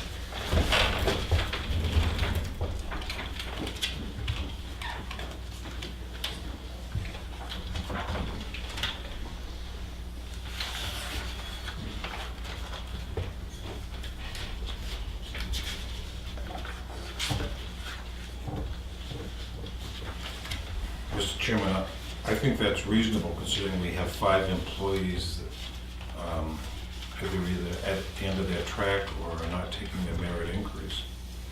Then you add on all the withdrawal and insurance, that's a savings You there. had 7 point what? 7.2%. So, just shy of 1%, 0.98113 is the 53rd week. Yep. So, 6.3% Yep. in expense increases.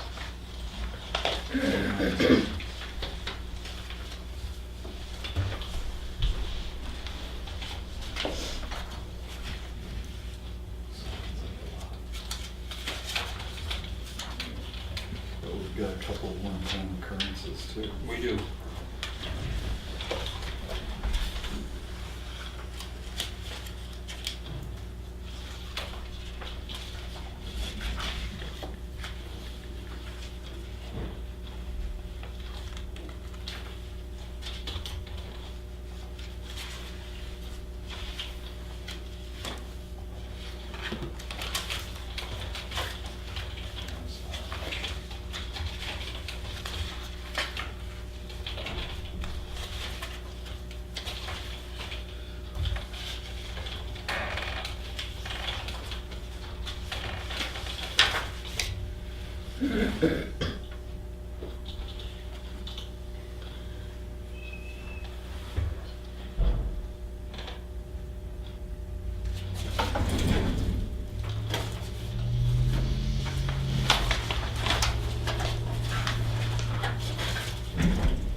Any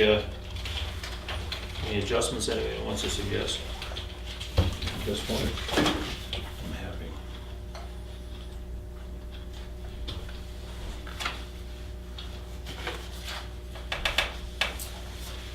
All right. What if, remind me of what the $6,000 difference was between the budget committee and the selectmen? Huh? Police department? Okay. And that doesn't tell us how much to be raised.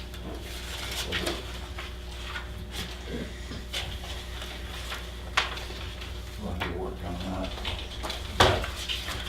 All right. You ready to move on to the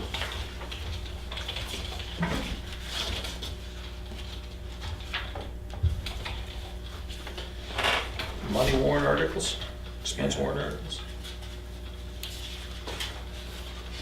Do we want to vote on each one individually? Is that how we have to do this? For the changes, if you could just make one motion, please, for the ones you've already voted on, that'd be fine, that's all I need. Okay. Bear with me. Did you get that little note I put in here? So some of the changes that are in here are things that DRA has said, you gotta have this in here. It doesn't change the dollars at all. Right.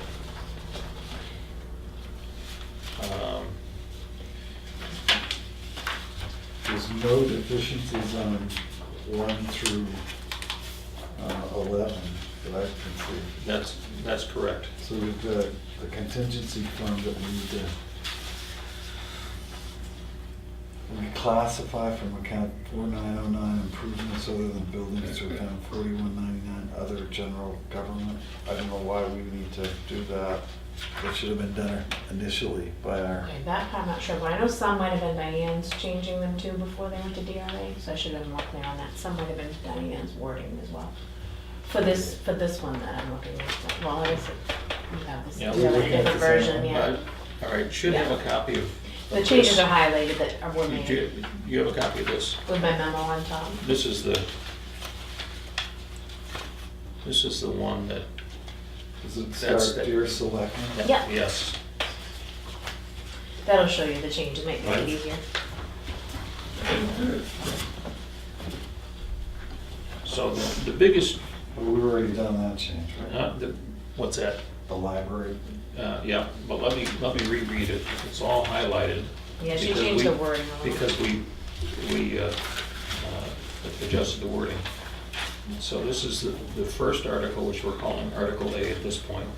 See if the town will vote to raise and appropriate the sum of $1,862,000 to renovate and expand the current library building. Said project will be funded as follows, withdrawal of $355,500 from the existing library capital reserve fund and $1,173,500 from the library capital donations, funds, and pledges, with $333,000 to be raised from taxes. This special warrant article will be a non-lapsing appropriation per RSA 32:7, Roman 6, and will not lapse until the library expansion and renovation are completed or by December 31st, 2023, whichever is sooner. And the reason 2023 is in there is because non-lapsing can go for 5 years. Yes. So what that does is that means that if all the money isn't allocated and expended in 2019, we don't have to worry about encumbering funds going forward. It's all there until it's used. So that's the wording, and DRA likes that.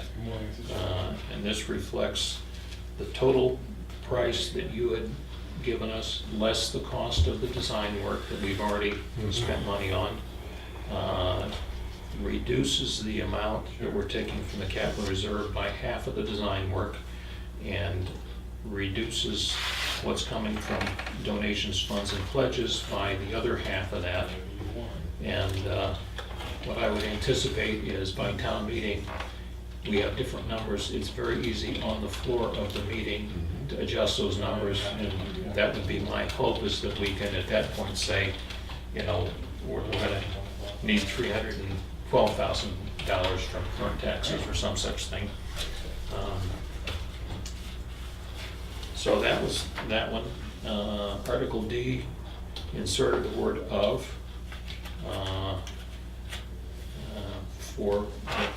in the sentence for preparation of Sawyer Road for paving. In the two articles to approve current year payments on lease agreements, inserted the word 5-year in each of those, covering the lease agreement. And Article F is still up in the air because they're gonna tell us next week, correct? Yes, that's right, that's right. So the amount on that is subject to further change. And, All right, and Article 14, and 15 we haven't considered yet. 14. 14 we haven't considered yet. Didn't consider. No, he's gonna come, he wants to come talk to us next week. So, and Article 15, that last sentence needs to come out.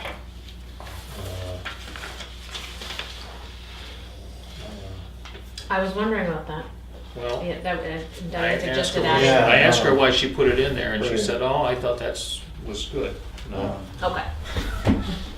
That's Yeah. fine. Yeah, Yeah. okay. town meeting will do what town meeting does, but let's not, And then you can vote on that for me too if you want. all right. And that's okay with DRA? Yes, Mhm. No deficiencies? I will have her verify that again, but So if she takes that line out, that might change that.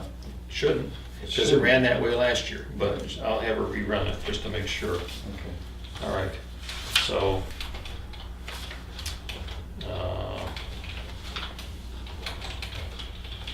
What's the purpose of voting today? to approve the changes on the money articles, Articles A through Z. All right, the other two at the end, just tacked on there because we know that something may be coming. Right? You want to approve the revised wording on the Yes, please, on the on money the letters. articles. And then if you wanted to do your first vote on Article 15 after, as a second vote, that'd be great. All So right. you don't want to just wait and do it all on the 4th? Is there some pressing reason to do it today? I mean, I can provide it to the budget committee next week, you know how I give them everything Friday in But advance they're, with your changes. we're meeting on Tuesday, I think, right? Right, and we send them everything this Friday. Oh, I Right. see. Right. So So, let's, no. let's just do the money articles All and. right. and then- Don't worry about the amounts, those can change when you sign the final warrant. No, I'm just not interested at all in giving away any land use change tax, and I. Well, they haven't come to make their pitch yet, so they wanna come talk to us next Monday. Yeah, you don't need to vote on that one. All right, I'll entertain a motion, or do you want me to make a motion? That'd be great. Okay. I'll move that we approve Article A as rewritten and read by the chairman. Second. We're not just gonna do them all together. And I can continue. Yes. Article D as corrected by our secretary by the addition of. I'm gonna say no, because he's gonna get back to us with the proper amount. Article, when you second, you can make comment. Okay, we'll do them all, and then you can second all of it, Yep. and then, No, we'll go okay, in good. there, yeah. And I can add Article that. H, adding 5-year. Article I, adding 5-year. That's it. And, And that's it. and Article 15 with the deletion of. Let's just do the money ones today, and then Fine. we'll deal with the other one I'll let separately. my voice Yep. drop. All right, Second. Okay. all right. Now what's Any discussion? What's the issue on Jim was gonna get back to us. the 15,000? Yes. But that won't change the wording other than Right, the amount. and we're gonna get the difference of the 40,551 on the next article as well, next week. Right. But we still have something to get those Yep. pesky budget meeting people. So, all right, moved and seconded, ready to vote? All those in favor? Aye. Aye, opposed? Motion carries. All right, so our timeline, and thank you, Karen, for providing this, You're welcome. is that Budget Committee is going to deal with the expense warrant articles on next Tuesday. On February 11th, which is, that's the 5th. On February 11th is when we will have a final review and signature on the warrant.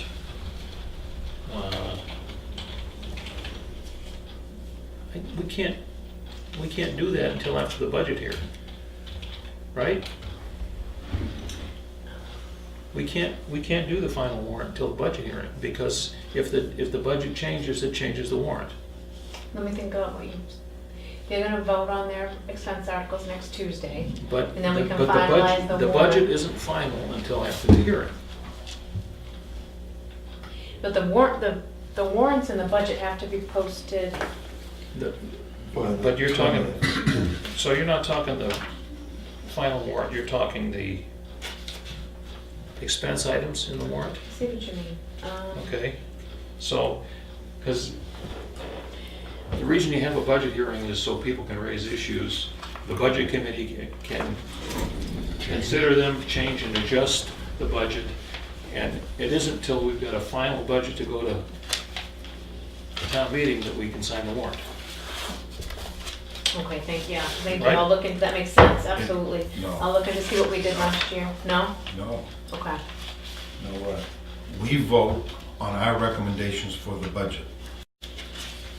They can add to it or subtract to it. Right. And the warrant article is written so it reflects what the selectmen recommended and what the budget committee recommended. But we can't sign the warrant until all that information is available.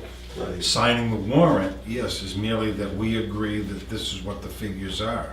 Right. All I'm saying is timeline, we can't sign the warrant on the 11th. Right. The budget hearing isn't until the The 12th. 11th, we can take our final vote, Right, and then the Yes. budget committee can meet and take their votes. That's Right. And then after that. And all our signature is that we agree this is what the math is. Right. right. Right. With that said then, so maybe you folks could hold a work session or something to sign the warrant that Friday to help me, Sure. because I have to get everything out and Yep. budget committee and all that. So that would be, I mean, excuse me, The the annual 12th. report and things. So And a report goes to the printer on the 15th. actually, maybe the 15th in the morning if you want. Yep. So you, Okay. That works, because then the budget committee comes in to sign the MS 737 that week as well. Right. Okay, All right. sounds good. when is your Maybe you vote? could put a new timeline together, The Karen. 19th? Yeah, I'll edit that. I'll put that you For- sign the warrant on the 15th. Yeah. Your final hearing? And also a timeline for 12th. the 12th? budget committee. I did email Ordinarily, it, we yeah. meet the Yeah. 18th, but we can't, it's a legal holiday. We can't do any business on a holiday. That's No, not it's- true. What is it, We can- Valentine's Day? We can meet anytime we want to meet. We just has It's to be not a legal posted. holiday. Yes, yes, we What day are can. we talking about? But I'm not suggesting we meet on that Monday, but we're not restricted, we're What not, is the holiday? Martin Luther, no, it's President's Day. Yeah. Oh. Really? We're not restricted from meeting when we, Yeah. Traditionally buy a new car? that's me. Every 15 Beyond years, shopping. every 15 years I do, yeah, Do you have one, Phil? yeah, Yeah. I would never buy a new All right. car in my life. okay, Warrants on the 5th, budget on the... yeah. Yeah, Karen's gonna put together a budget committee schedule as well. All right. Emailed it, yeah. Gentlemen, do you want to do the procurement policy this morning? I'm all set the way it's written. Did you have any changes that you? It looked good to me. You want to go through and if you want to go through a discussion, I would suggest that we Save it for another another day. day. Okay. Okay? Okay, So, I'll move we adjourn. Is there any other business before we adjourn? Look, please. Really? Yeah, 2 seconds. All right, Yes. plowing, County Road, Lang Pond Road. I don't know nothing about Lang Pond, but the gentleman had a problem with somebody plowing the road and Not the a water problem coming issue. down. Was that ever solved, or did Yes. anyone? That was solved? Yes. Okay, fine. Let's move on to the planning board. And we had a discussion, and only till you said something did I remember. Thank you. We talked about tents and trailers, and we had this discussion that Thursday night. And Right. someone said, the reason I'm bringing it up is because it's, well, who's going to enforce this article that you're proposing to change, okay? Jack's, It's the same enforcement that we have today. no, there's nobody there. He's the enforcement officer. He's not on weekends. And that was my argument. Who's going to go and if I bring in a 3-ring circus, someone gonna come down and stop me? Jack's not gonna be around, okay? It's not Andy's duty to come down and stop it. We have a police department that deals with all manner of issues. Why didn't you tell me that Thursday night? That's not right, because if he's the enforcement officer, what's the He's- purpose of his job? He's the code enforcement officer. That's correct. And what you're doing is changing the rules on this tents and trailers type thing. All we're doing is we're putting a more specific limitation on it than has been on it in the past. We're, Go ahead, I'm just bringing it up for discussion, okay, because this was the feedback that I got, okay? So it says, somebody says, well, bring it up to the selectmen, well, here you are, and you were there, so I'm bringing it up again. Fine, I wanted to make a point. Last but not least, as hard as we've tried in the last 6 months to a year, Spectrum and the people and the contacts aren't available. I think they just all went into the woodwork and we're never gonna find them again. In reference to the TV station and so on and so forth. I just recently had Karen redirect the website for everybody to go to YouTube to watch the meetings, okay? But that still doesn't leave Spectrum off the list. That was just a comment. Now you can adjourn, thank you. That's all I Thank gotta you, say. Joe. You have a question or comment? Yes, ma'am? Yeah, you were talking about different dates, and so February 11th will be the final review, and you will be signing the warrant. No. we're gonna be signing. 15th. Yeah, it was 15th gonna be, we're right, signing. okay, Right. yeah. Yep. So, Kind of February better. 12th is the budget hearing. Yeah. And so put that in big letters in the paper if you would. February 12th. February 12th. Mandatory Well, I had to by attendance. law. And I say that because generally at budget hearings, we get about, other than the department heads and elected officials, we get about half a dozen people that come out to the budget hearing. And that's everybody's opportunity to understand and potentially influence the budget before it's, Make alterations. before it goes to the warrant. And that's in the townhouse. That's at the What time, townhouse. 7? 6:30, is it? 6:30, I believe. Yeah. Okay. They meet a half hour early. 7 o'clock's too late for us old folks. Yeah. It's too close to bedtime. We should be falling asleep. I'm falling asleep right now. Yeah. 6:30. 6:30. Yeah. Yes. So I just wanted to say that the school deliberative session is at 10 o'clock on Saturday. And that is the chance to get a complete review of the budget.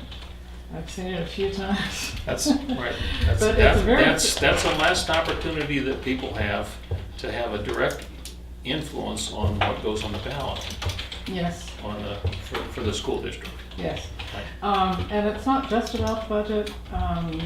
They are so prepared at these hearings, and usually 20 people show up. But every single school has a video presentation on their activities and what's going on. So if you are interested in what's going on in the school district, that's your opportunity to see it.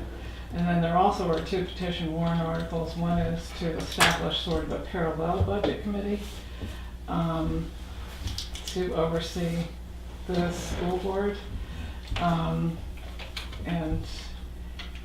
if it passes, Randy Walker as district moderator would select 15 people to serve on that.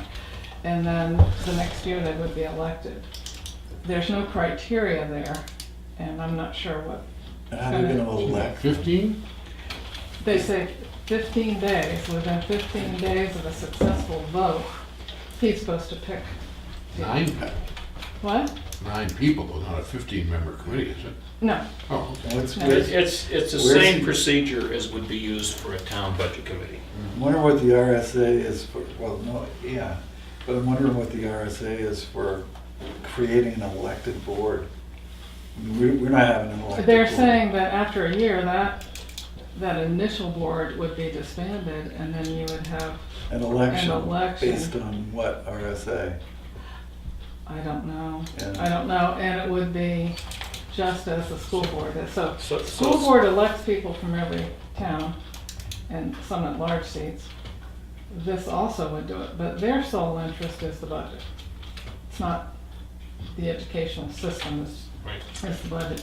The other one is a tax cap on the school portion of the bill And to the school 2%. district has announced a series of public hearings on that for late February. Each of the towns has one scheduled. Ours is scheduled for Thursday, the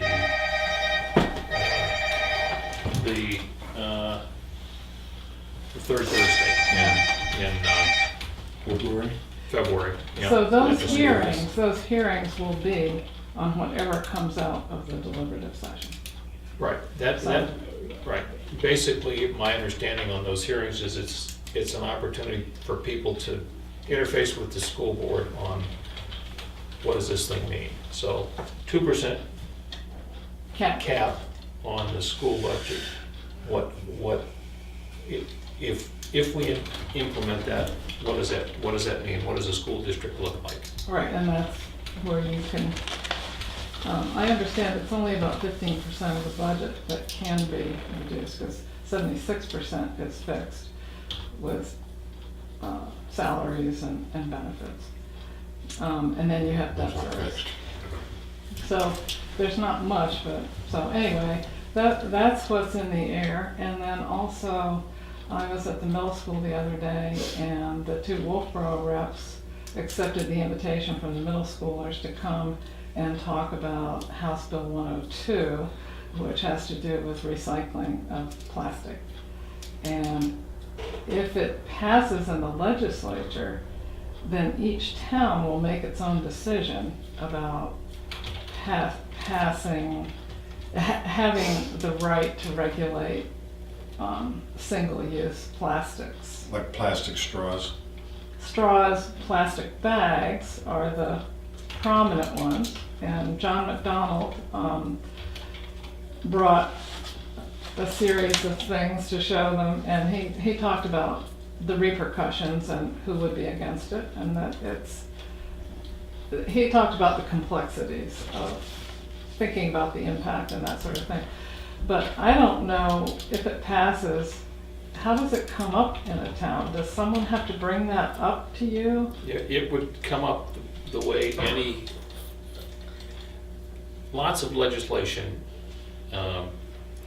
gives towns the authority to do something if they want to accept it, okay? So whether it's collect a special tax or regulate things or change this, that, or the other, but the town has to adopt it. So it's gonna get on the warrant for town meeting one of two ways. Oh, it has to go on town, Absolutely. okay. Well, So well, I someone mean, have to do there a are state, petition? there are state statutes that apply to all of us that the town doesn't have any control. Mhm. Okay, but if towns can get engaged in this, then the way they get engaged is through a vote at town meeting. And it's gonna get on the warrant one of two ways. The governing body's gonna put it on the warrant. Those of us sitting around the table say, we're gonna put it on here. Or a group of citizens can petition to have it on the warrant, Mhm. Okay, so the There's timeframe both. would be, whenever, yeah.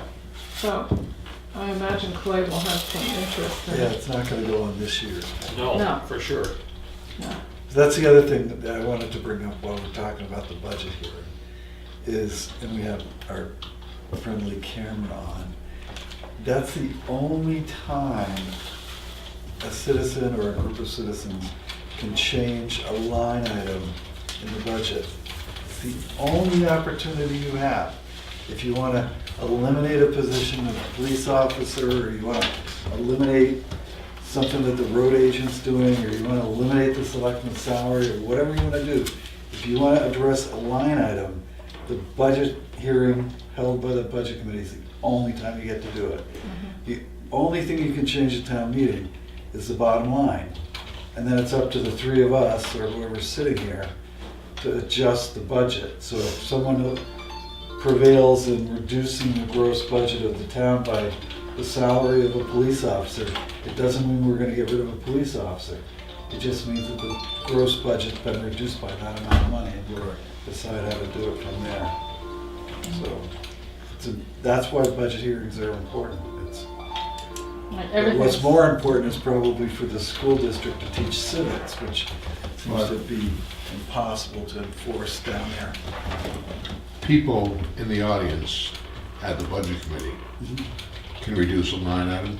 They can ask. They can ask. They can ask. Right, they can You- petition you. The They budget can committee petition. has the final Right. say. If Thank they you, can thank you. convince Right. you All right, that's, to reduce the line item, that's, thank you, that's when you get to do that's it. considerably different than the way you were said initially. No, no. That they had the opportunity to change, because it's not taking a vote on every line item. Right. Thank you. Right. That's They- right. So, they- But So that's they have the the only op- opportunity they have to I adjust the line understand that. item. This is not for me, this is for, Right. Right. It's the only opportunity they have to suggest a change, but the budget committee has to agree to it. Well, Yes. yes, it's the Actually, final maybe you can opportunity. prevail. I mean, maybe if 100 citizens show up and decide they want to fire Andy Shigori, I don't know, or me, better yet. You know, can you reduce the number of selectmen to 2? Yeah. Okay. But Everything's that's, happening. that's the So, venue, yeah, lots that's the going on. venue where you can do that sort of thing. Okay, Not the town meeting. thank you. Okay, any further business? I'll entertain a motion. I move we adjourn. All right. All in favor? Aye. I. You want Alright. to adjourn for a month? So,